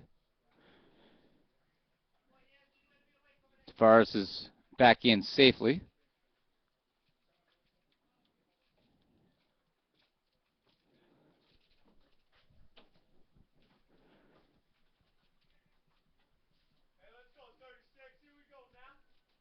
Nothing Knights trying to hold on to an 8-run lead. The pitch by Mitchell, swing and a miss. And after 1 strikeout in the first 5 innings, he has now struck out back-to-back batters with runners in scoring position. Now 2 away. The catcher, number 9, Tommy DeJesus. So it'll be up to DeJesus to keep this rally attempt alive here for the Bearcats in the top of the 6th inning. The Gothic Knights leading 10-2. As grounded, it's going to be a fair ball over third base. Rivera, they're saying it's foul, and oh my, head coach Jose Torres is furious.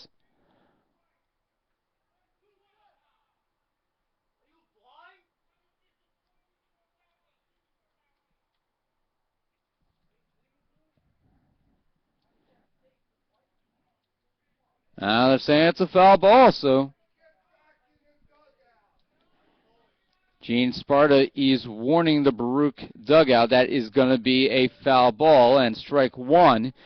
Gothic Knights get a break. We'll have to see what that looks like later on video, but while before I thought Baruch actually was unlucky and I thought it was an extra base hit, they ended up getting Yuxicol on base anyway. He was the one who had the liner down the left field line. That one I thought was fair. This one was maybe about 8 inches foul. But everyone on the Gothic Knights reacted like it was fair. Certainly Brian Bastillo dove to try to cut that off. And that's a strike. It's 0-2.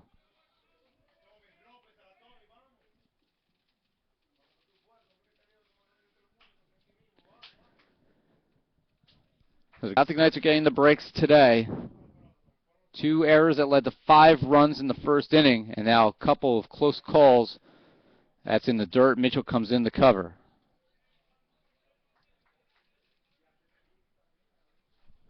One ball and 2 strikes, 2 outs, still runners in scoring position for the Bearcats.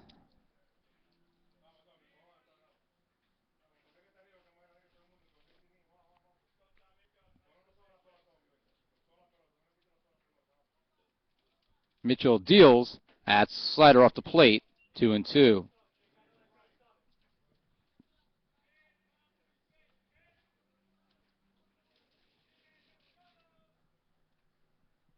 Mitchell, who has an aunt who is also an NJCU alumni.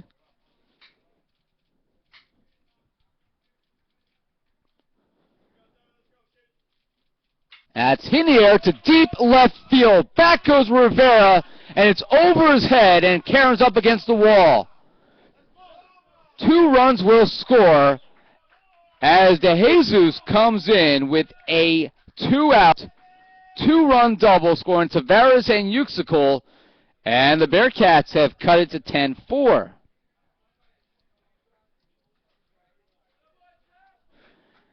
And head coach Jerry Smith will be out to have a conversation with Ryan Mitchell. He might, in fact, be taking him out. You know, Mitchell did his job today. He went, and he's going to be done as he goes 5 2/3, allowing 4 runs. 2 of them were earned, 7 hits, and he leaves leading 10-4. And Zach Markle will be the new pitcher for the Gothic Knights. And we'll be back to tell you about Zach Attack, after this.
So Ryan Mitchell's day comes to an end. He can only win in Mitchell's final line, 5.2 innings of work. He is responsible for the runner on second base, but so far, 4 runs, 2 earned, 7 hits, 3 strikeouts, and 1 walk. That double was the only extra base hit he's allowed. 10 ground ball outs, 2 fly ball outs. Good day of work for Mitchell.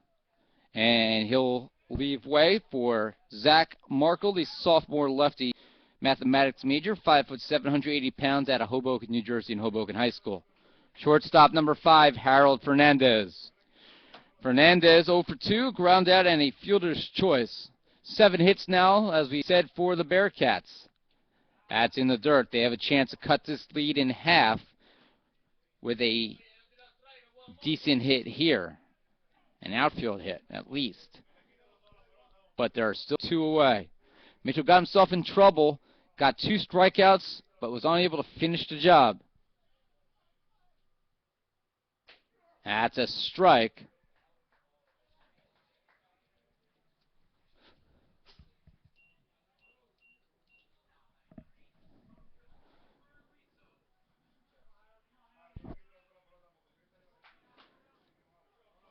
One pitch by Markle.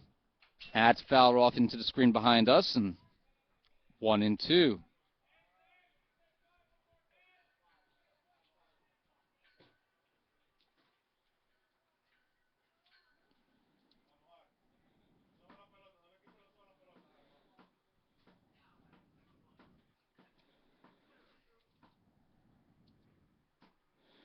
In softball,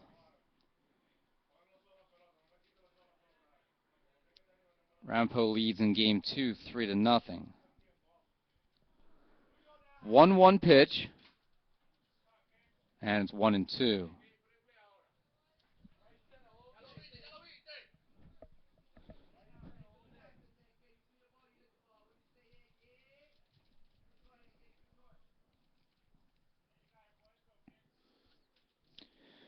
Alex Weinstein, the first baseman, comes over real quick to chat with Markle. Discuss a little strategy.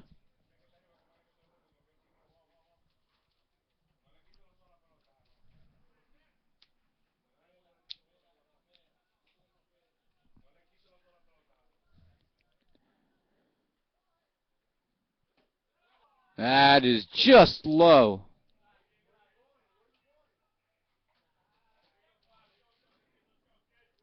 Mike Cassiano now catching for NJCU.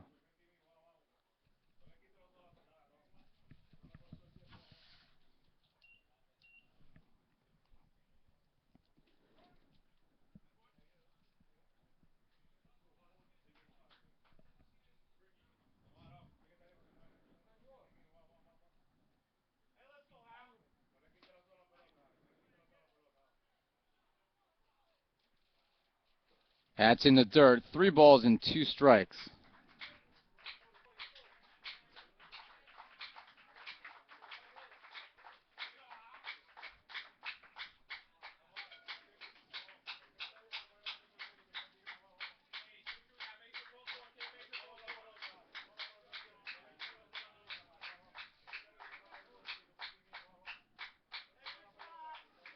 Markle deals. Strike 3 looking, and the inning is over. All 3 outs in this inning via strikeouts. And Fernandez goes down looking as Markle fans the first batter he faces. 6th inning for Baruch. 2 runs on 3 hits, 1 left. After 5.5, it's 10-4 NJCU.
Gothic Knights made a change. Mike Cassiano came on to catch there.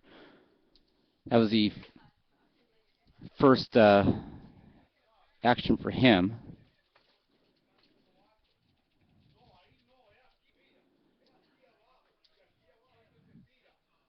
So Cassiano will bat in the 9 spot. Leading off for the Knights, the first baseman, number 24, Alex Weinstein. Weinstein, the only NJCU player without a hit among the starters today. He's 0 for 3. And first pitch by Mercedes is a fastball on the outside part of the plate, but they do not signal strike as it's a little high.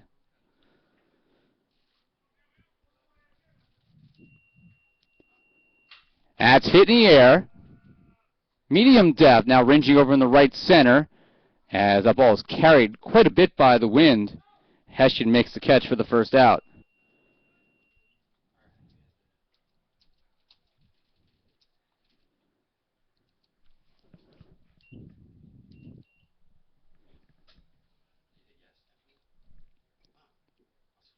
Right fielder, number 32, Matt Wagner.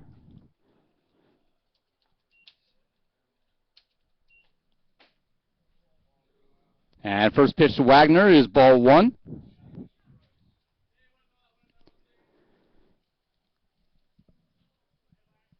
Mercedes now in his 5th full inning of work. 70 pitches, 44 strikes. Swing and a miss, and it's 1-1.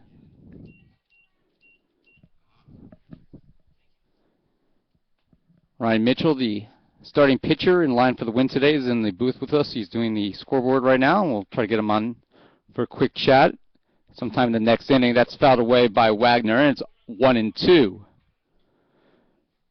10 runs, 13 hits, 3 errors for the Gothic Knights, 4 runs, 7 hits, 2 errors for Baruch. The Gothic Knights have scored 5 unearned runs off of 2 Baruch errors. Baruch has scored 2 unearned runs off of 3 Gothic Knight errors. Swing and a miss, and Wagner goes down swinging for the second out as the 4th strikeout by Mercedes. Left fielder number 1, Andrew Rivera. Ryan Mitchell, who does the shot clock at home basketball games, will find doing the baseball scoreboard much easier and much less stressful. And Rivera looks at a fastball knee-high, strike 1. Andrew Rivera, his average now down to 317. But he is 2 for 3 today. Reached on air and scored. Looked like it hit him in the box, and it did. And the Baruch bench is unhappy about that. They're asking for a check, but that clearly hit Rivera. I mean, I know you might be unhappy with some of the previous calls.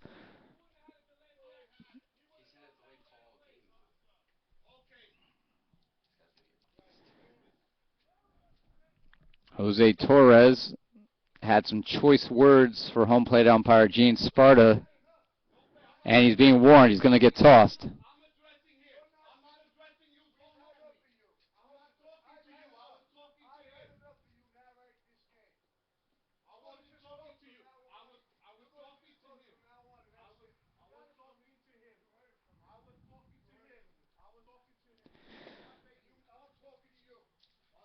Good camera work by Margie Alfano to follow that action right there. A very candid conversation between Coach Torres and home plate umpire Gene Sparta. And it'll be a 2-strike count to Andrew Rivera with 2 outs. Pitch by Mercedes. That's grounded towards second base. Out to Morano will be there, and the throw is high.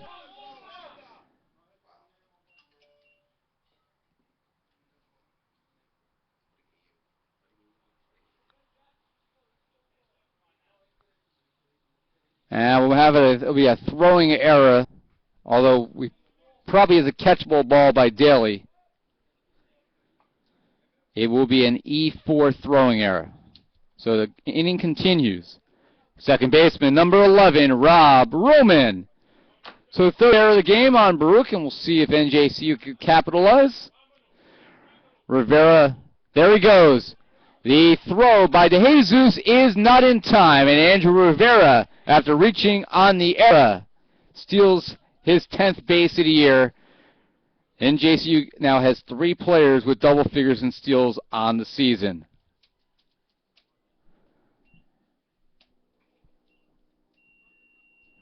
So no balls and 1 strike.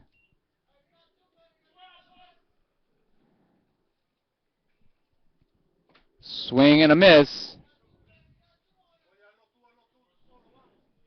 And it's 0-2.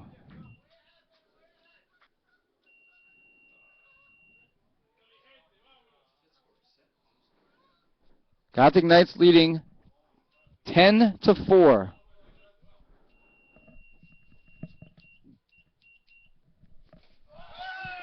And strike 3 looking as Roman goes down on strikes, and the inning comes to a close.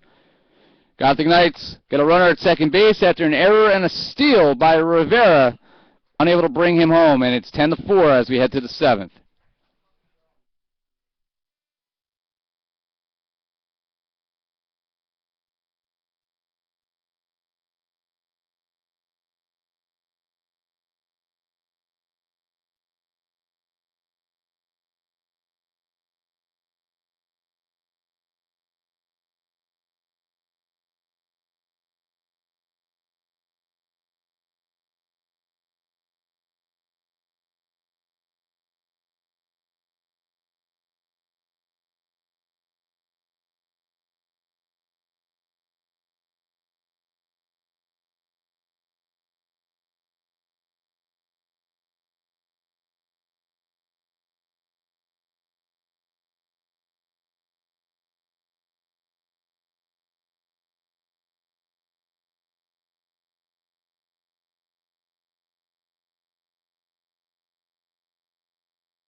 Bottom of the 7th inning, Gothic Knights leading 10-4. And the first pitch called strike to Cassiano.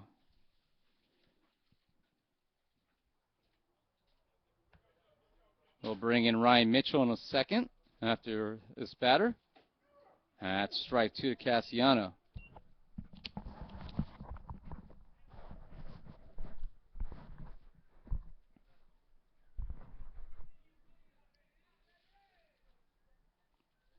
No balls and 2 strikes. Mercedes. That's low. Cassiano will be followed by Patterson and Bastillo at the top of the order. 9-1-2 here in the bottom of the 7th. Strike 3 looking. Cassiano goes down. That's the 6th strikeout versus 2 walks in 5.2 innings for Mercedes. Center fielder number 28, Michael Patterson. Patterson, 2 for 3 today. Single, a double, a walk, 1 RBI, 2 runs scored.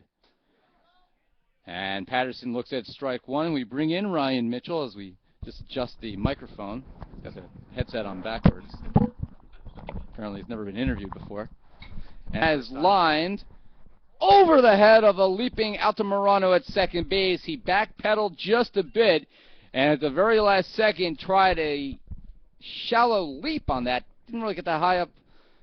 If he was a basketball player, perhaps he catches that.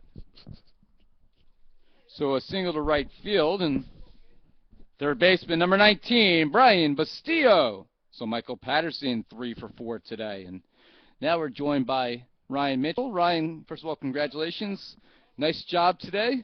5 2/3 in your second start. Try to assess your performance today. How do you think you did? As that throw down to second base will not be in time.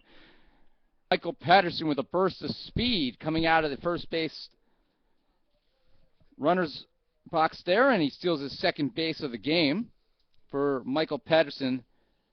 12th, now 13th stolen base of the year, and that's ball 1. I think I threw okay. I had a tendency to fall behind batters early on, but my fastball was dipping a lot. It was diving down and in, so I was able to get a lot of ground balls. I just need to work on getting ahead in the count and just throwing more strikes. But I felt I did okay today. You know, the run support was great, so batters are doing their job, absolutely. So 2 balls and no strikes here, Bastillo. That obviously has to be, you know, for your confidence out there on the mound. When your team scores 7 runs in the bottom of the first inning, Bastillo on the ground, Tavares on the first, Patterson stays put, now 2 away. Oh yeah, it's great to get run support, you know. Team effort so far today, it really is. The designated hitter number 15, Pete Senazin. Does that change your mindset at all as a pitcher, especially since you're used to coming in as a reliever? Now as a starter, having that much run support, knowing that you have a little more margin for error? No, not really. I tend to find that I usually pitch better during close games. Actually, I kind of lose focus a little bit when we get a big lead. And that's hitting the air towards right center, and it's going to fall in front of Mata. Patterson with a burst of speed around third. He throws to the plate, will not be in time as Patterson gets his right hand on home plate to make it 11-4. And Pete Senazin with the RBI. Boy, Pete. How's the first pitch to Senazin? I believe so. So Pete Senazin with a single to right center, scoring Patterson. And he now has 3 RBIs today. And 2 hits. There goes Senazin. The throw to second base is not in time. The throw by De Jesus is to the left side of the bag. Did not give Fernandez a fair shot there at making the tag. A stolen base by Senazin. Shortstop number 10, Michael Martucci. Surprised their manager isn't out there arguing right now.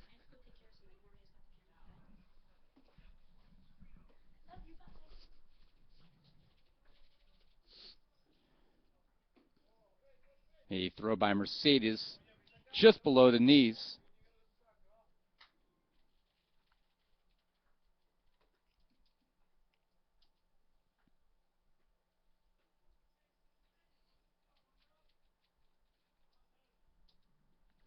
One pitch.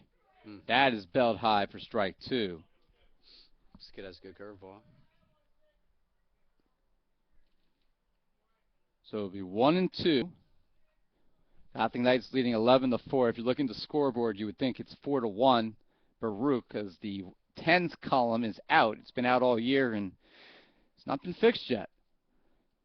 Chopper coming in is Tavares, and he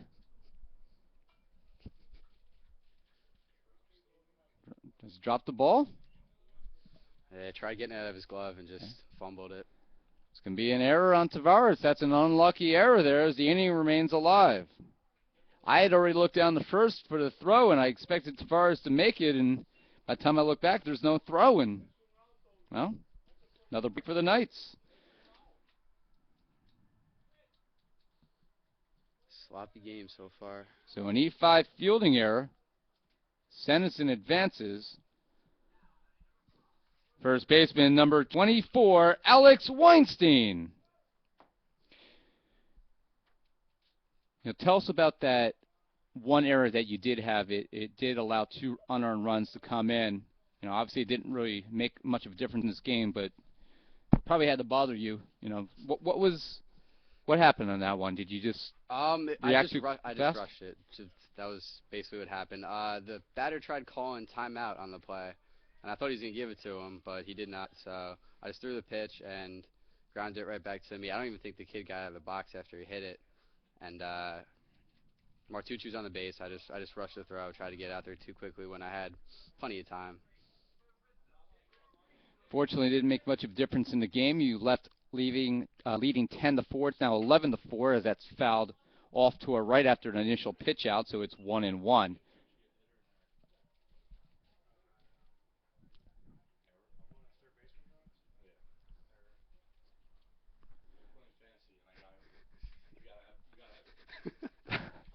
Apparently, the Gothic Knights are playing fantasy baseball with each other.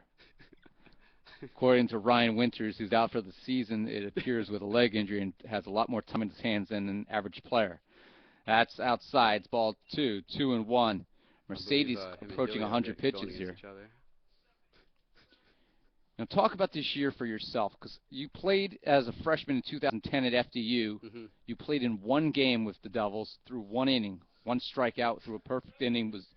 That's all the time that they gave you. It's been a significantly different role here in your first year at NJCU. Oh, absolutely. At FDU, I was a freshman, and the roster size was, I believe, it was like 38, 39, something like that. It could be more. And there was a lot more pitchers. And coming in as a freshman, you just kind of had to work your way up, and I just didn't really get the chance to do much. And here it's totally different. As of right now, we have 6 pitchers. We start off the season with 8, and then Dulio got hurt, and Alvin's not on the team anymore. So it's just it's good to get an opportunity to go out there.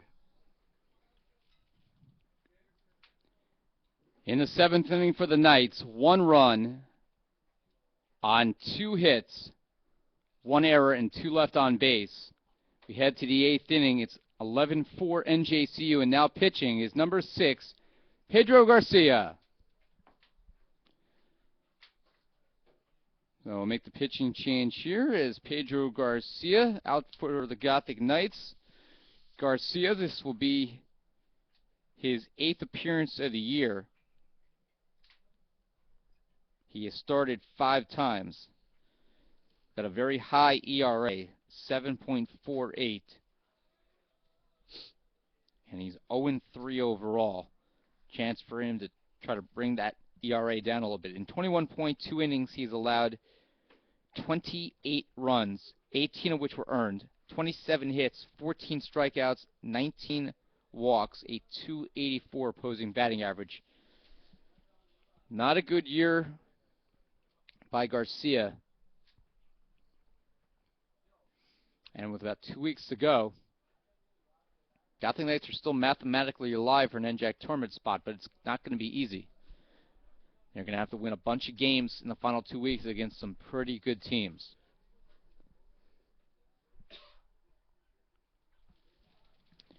Leading off for the Bearcats, third baseman, number 25, Yancy Tavares. Talked about PD's numbers. Obviously, they're not too good, but PD's got some really good stuff. You know, once he puts it all together, he could be really good. Give us the scouting report on Pedro. What kind of pitches does he throw? PD is mostly fastball, slider. Maybe, I know he's trying to work in a curveball more. I'm not sure if he's going more fastball, slider, or fastball, curve. But most of the time, more of a two-pitch guy. I'm not sure how much he throws his changeup, to be honest. It's a little tough to tell sometimes. But he's got a lot of run on his fastball, and he's got a good hard breaking ball. Garcia, an accounting major out of North Bergen, New Jersey, St. Joseph's of the Palisades High School. He's a 2-year letter winner. That's low. 2 balls and 1 strike. Garcia's nickname, Petey. That's what he's pretty much called by everyone on the team. Left-hander. Wants to pursue a career as an accountant. When he pitches to contact, he's really effective. That's just the main thing, as with most pitchers. He describes himself in his student-athlete profile form as hard-working, as that one is on the ground, bobbled by Bastillo. He's going to have to rush here, and he's not going to make the throw. It's an error on Brian Bastillo.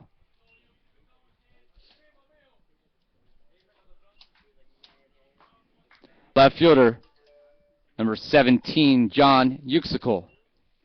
Uxical, the number 5 hitter in the lineup. 1 for 2 today, 2 runs scored. Hit by a pitch in the second, reached on an error before scoring in the fourth, and he singled and scored in the sixth. 7 hits for the Bearcats, strike 1 by Garcia. The Gothic Knights have 15. Each team has committed 4 errors.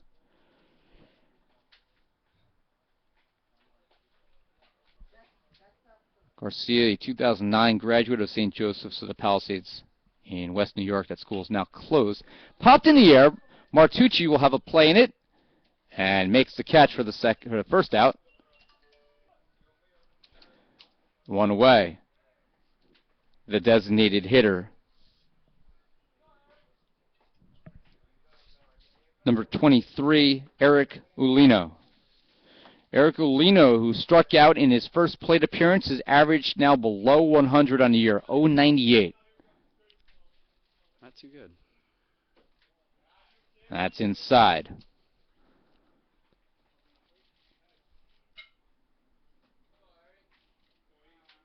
.98 is a average golf score, not a good batting average.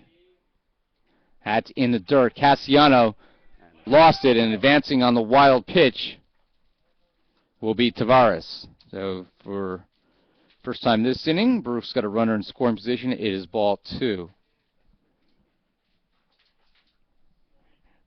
Ryan, obviously you've been used primarily as a starter this year, as a reliever this year now, but you've made 2 starts. What's the mindset for you as a starter versus coming in and maybe in a close game?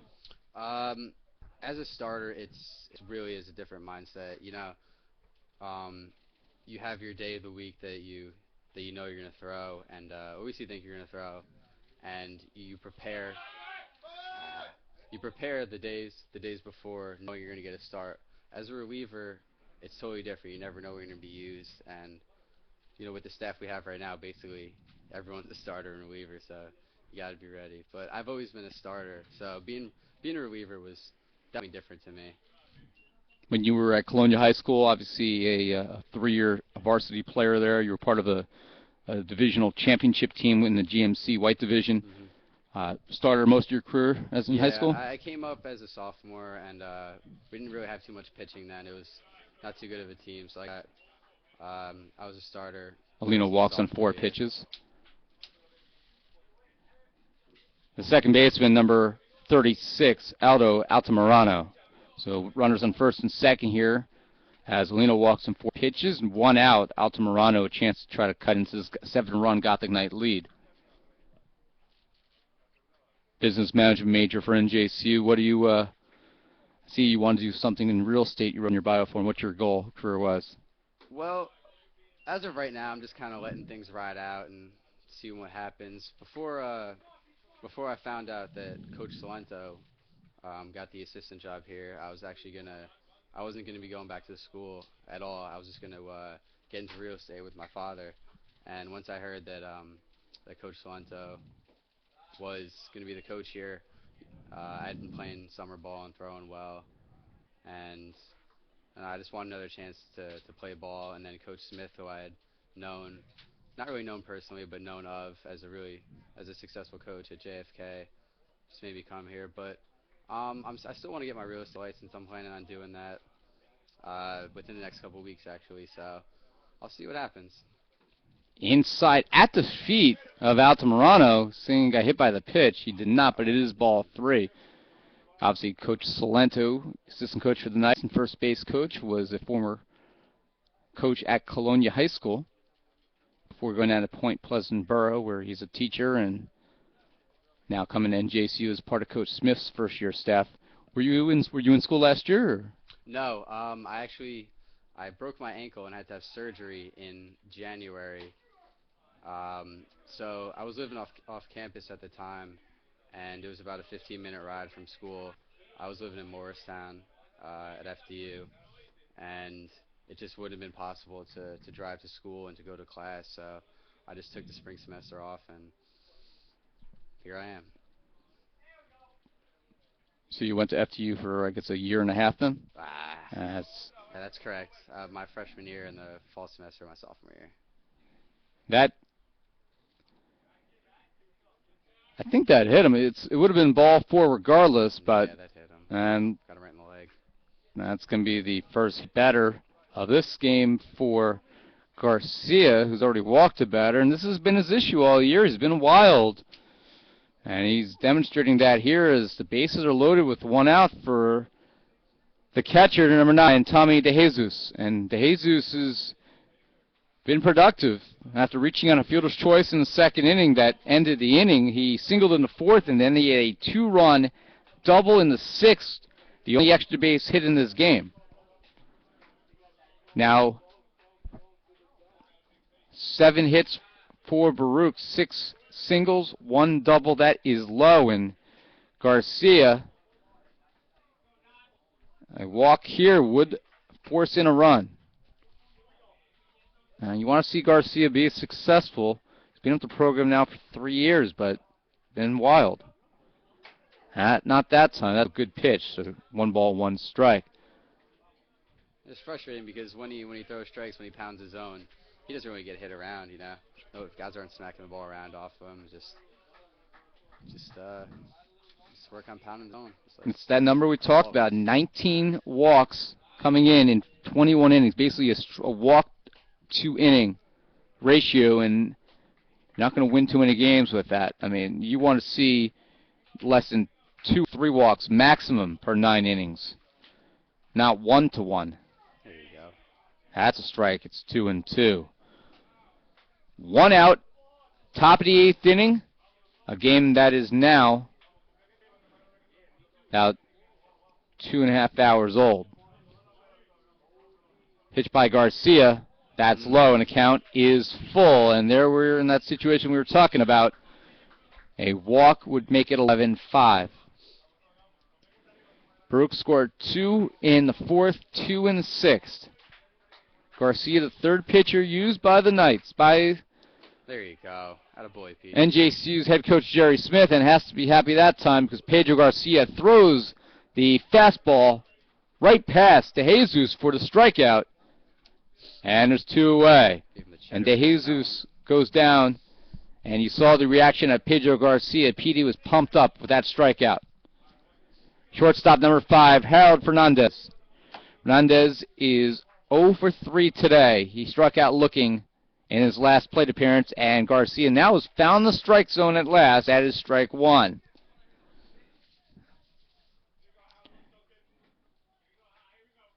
You know, Garcia is an intense player. That he is. That's high. It's 1-1. I remember on the Florida trip where he basically came to the suite that I was in with the coaches and more or less demanded the ball, and coaches liked the fact that he had that kind of tenacity and got a couple starts on the trip. 2 balls and a strike. Gotta have confidence. Garcia quickly going to adjust the belt and his uniform. Hopefully no Steve Lyons moments here. Anybody who's not sure what I'm referring to, Google Steve Lyons and the White Sox. I think it was 1991. What happened? That's popped up foul. I have to look it up. I could You have to look it up. I can't tell you. Can't spoil the fun. I have a feeling I have an idea of what happened. You have an idea. It's one of the all-time classic replayed gag moments. 2 balls, 2 strikes, bases loaded, top of the 8th. Garcia trying to get out of trouble. The 2-2 pitch. Swing and a miss! And Garcia does indeed get out of a jam with back-to-back strikeouts. And Baruch loads the bases, but they fail to capitalize. No runs, no hits. There was 1 error and 3 left. We head to the bottom of the 8th inning. Gotham Knights leading 11-4. I love when PD is pumped up. 8th inning for Baruch. No runs, no hits. 1 error, 3 left. Bottom of the 8th inning coming up. NJCU leading 11-4.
Right fielder number 32, Matt Wagner. Gotham Knights back out for the bottom of the 8th inning. If this lead holds up, it'll be the last time NJCU bats in this contest. Last year when these two teams met, that game was played in New York on April 26th of last season. Baruch won 11-3. NJCU winning at this juncture 11-4 as Wagner fouls off the first pitch. Wagner hitting .316 on the season now. He's 1 for 3 today with a walk, a run scored, and an RBI.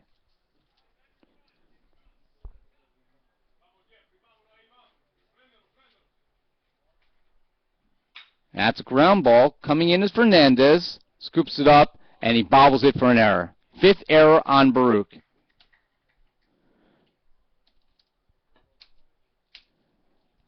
Left fielder number 1, Andrew Rivera.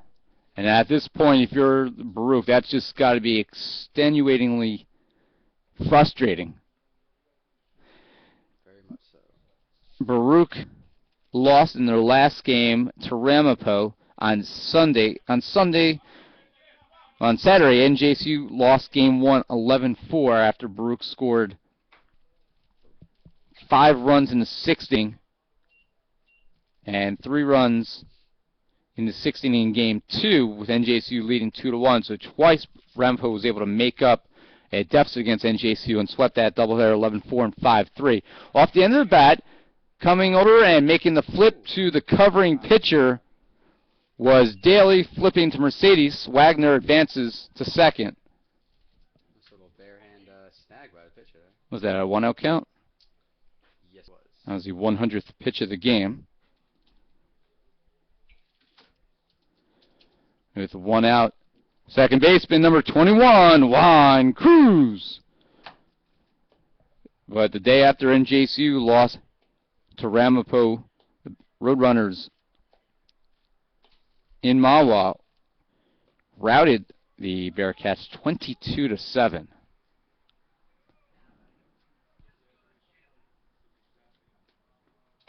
Fastball by Mercedes is outside, and quickly running out to have a conversation is DeJesus. Little update real quick on Gothic Knights softball. They're in the bottom of the fourth inning. Runner on first base. NJCU actually has out-hit Ramapo 4-2. Another great pitching performance by Jess Musarino, but Ramapo leads 3-1.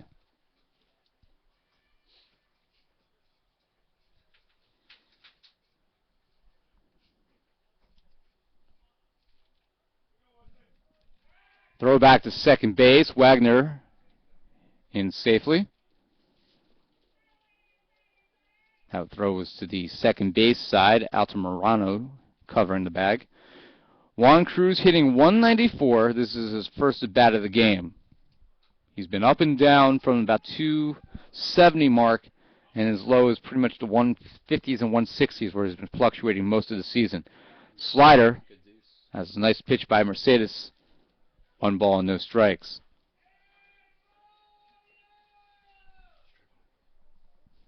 Or correction, 1-1.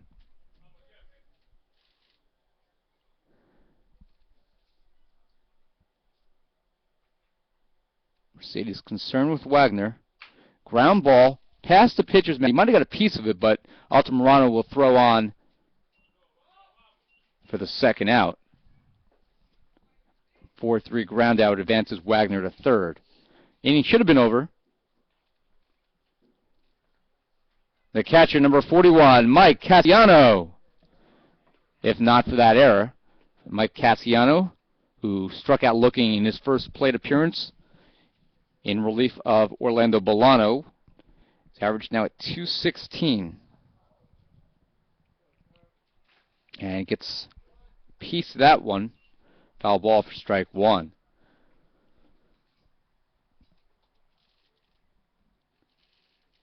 What do you, Ryan, look at for the rest of the week now? We got 2 games against a college in New Jersey on Thursday and Friday. 2 games against a very good Rowan team on Saturday. How do you see the rest of the week and your role in that? For NJCU games, there's no slouches in this conference. Every team is a really good team, good squads. As far as my role, who knows? It's really day by day with who's getting used, what games. So I can't really say. Hopefully, I'll be available to throw in relief on Saturday.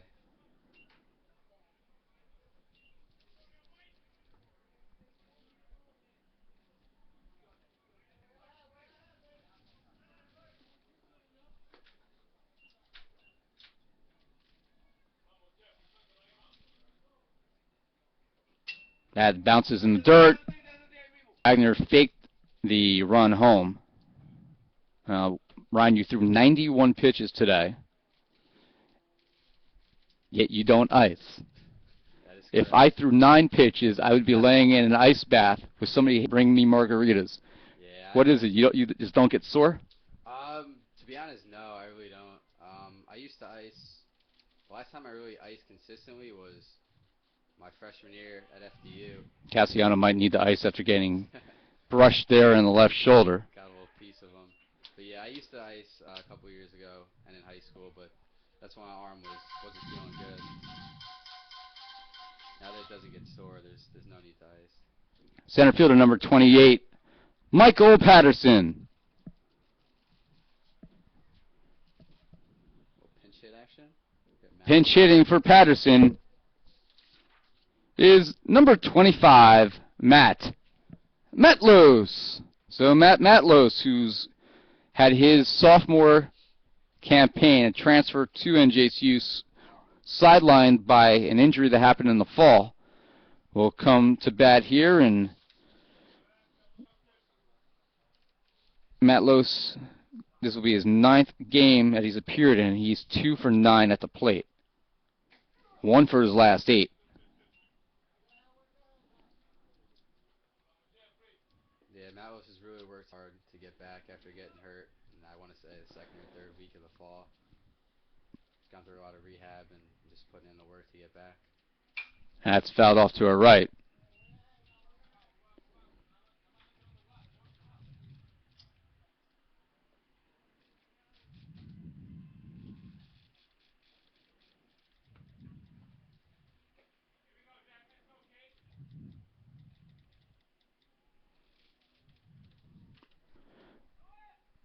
There goes Cruz. That's lined towards right center field. That's going to fall for a base hit. Wagner walks home. Cruz will stop at third.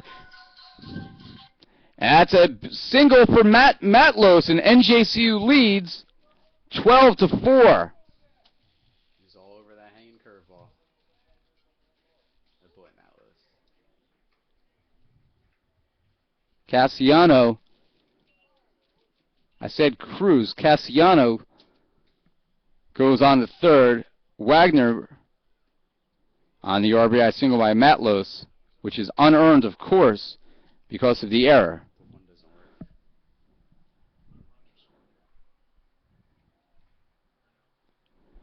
NJCU leads 12-4. Either way, the scores were. And the guys are looking at the scoreboard, seeing that only the 2 is showing up. Trust me, it's 12-4. The tens column, you learned this in second grade. You have the ones column, the tens column. A little malfunction here.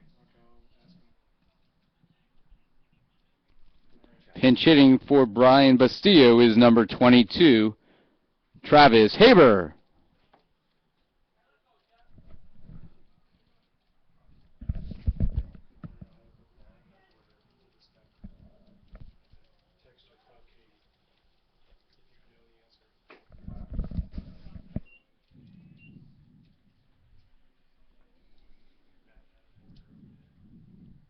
It's a scoreboard killer. I mean, a little book killer.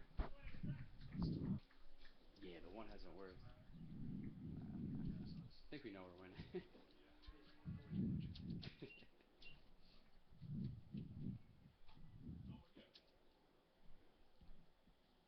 Travis Haber at the plate as a pinch hitter. Sorry about the delay there as we're trying to sort out this problem with softball. 15 games Haber's appeared in for today. He has not had a hit yet. He's mostly, though, come in a defensive spot. That's hit in the air. Shallow right field. It's going to fall foul. 5 official at bats. Haber, though, and this is absolutely freaking remarkable, he's had 10 plate appearances. 5 walks, 4 strikeouts, and a ground out. They do not throw trap strikes. For whatever reason, they do not throw trap strikes. They are throwing him strikes here. That's outside. It's 2-2. But he has a 500 on base percentage and a 0 batting average. It is absolutely incredible. It's one for the stat book. Travis really made a lot of strides since the first day. It's getting a lot better. That's called strike 3, so now he has as many walks as strikeouts, and the inning does come to a close. 1 run on 1 hit, 1 error by Baruch, 2 left, and we head to the 9th inning. And Pedro Garcia will try to finish this off, NJCU leading 12-4.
Steve Hessian will lead off here as NJCU.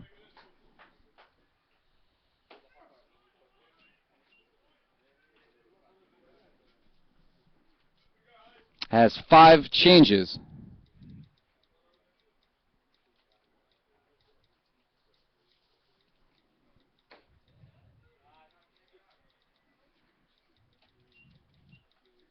Just want to say hello to my dad, who I know is listening right now.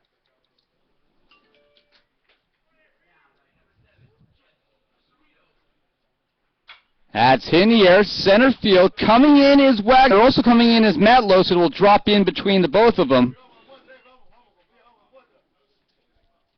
So it'll be a leadoff single here for Hessian. That's his first hit of the game, the 8th for Baruch, as a single to right center. A right fielder, number 12, Alvin Mata.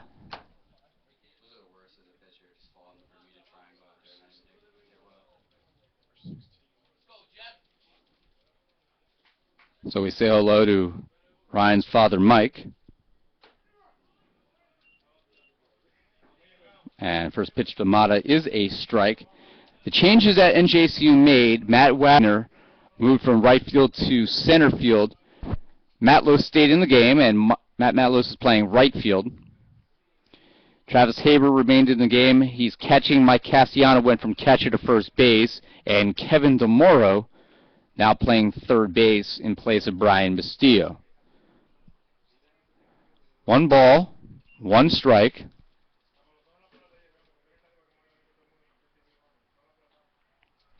Gothic Knights looking for their 12th win of the year. They have 12 runs scored, and that's lined foul.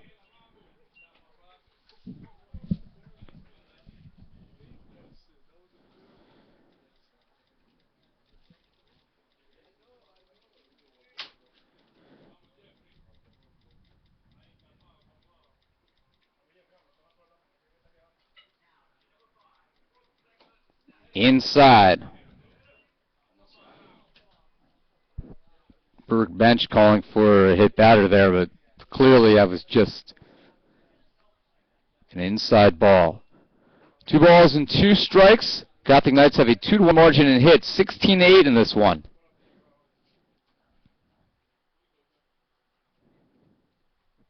And that's chopped foul off to our right. A win today would, as we said, give NJCU its 12th win, and also would give Ryan Mitchell, who's joining us here in the booth, his 2nd win without a loss.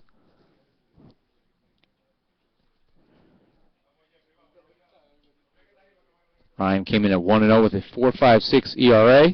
ERA should go down a little bit. That's over the head of a leaping Garcia.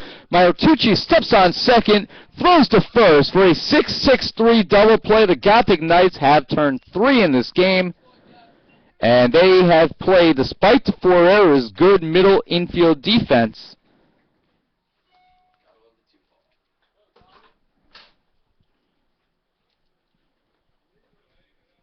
Hessian retired, and now 2 away. First baseman number 7, Thomas Daly. Daly, the last hope here for Baruch. The 4 errors, as that is a slider for a strike by Garcia. 2 on Alex Weinstein at first base. 1 for a drop ball, 1 for coming off the bag. Ryan Mitchell did have a throwing error on the pitcher's mound, and Brian Bastillo with an error at third base. Ground ball, weakly hit, cruises there, should end the game. They throw to first in time. Chuck up the W for the Gothic Knights. NJCU today defeats Baruch College by a score of 12-4. For Baruch in the 9th inning, no runs, 1 hit, and nobody left. Your final score today, New Jersey City, 12 runs, 16 hits, and 4 errors. Baruch, 4 runs, 8 hits, and 5 errors.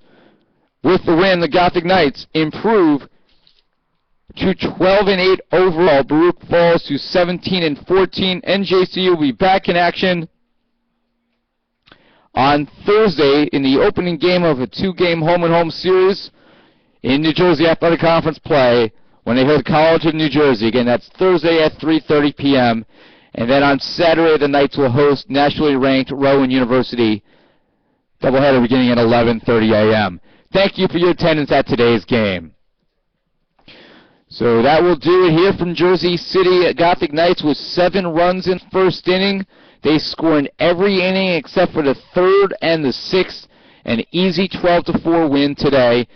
The winner is Ryan Mitchell. He improves to 2-0. The losing pitcher, Alex Fabian, now 1-4. Offensively for NJCU, Michael Patterson was 3 for 4 with 3 runs scored. Pete Senison was 2 for 4 with a team-high 3 RBIs and a run scored. Mike Martucci had 3 hits and 5 at-bats along 2 runs and an RBI as NJCU wins this game with 15 singles and 1 double. Matt Wagner was 1 for 4 with 2 runs and 1 RBI, and Andrew Rivera 2 for 5 with a run and an RBI. Orlando Bolano 1 for 3. He knocked in 2. Final score once again, New Jersey City 12 runs, 16 hits, 4 errors. Baruch 4 runs, 8 hits, and 5 errors. The Gothic Knights win their 12th win of the year, and they will be back in action Thursday. We'll bring you the action with a 3:25 start as the Gothic Knights take on the College of New Jersey. Thanks to our camera operators today, Margie Alfano and also Jorge Rivera. And for everyone at NJCU Athletics, I'm Ira Thor saying thanks for watching today's game here on the Green and Gold Network. And until we talk to you again on Thursday, be well, everybody.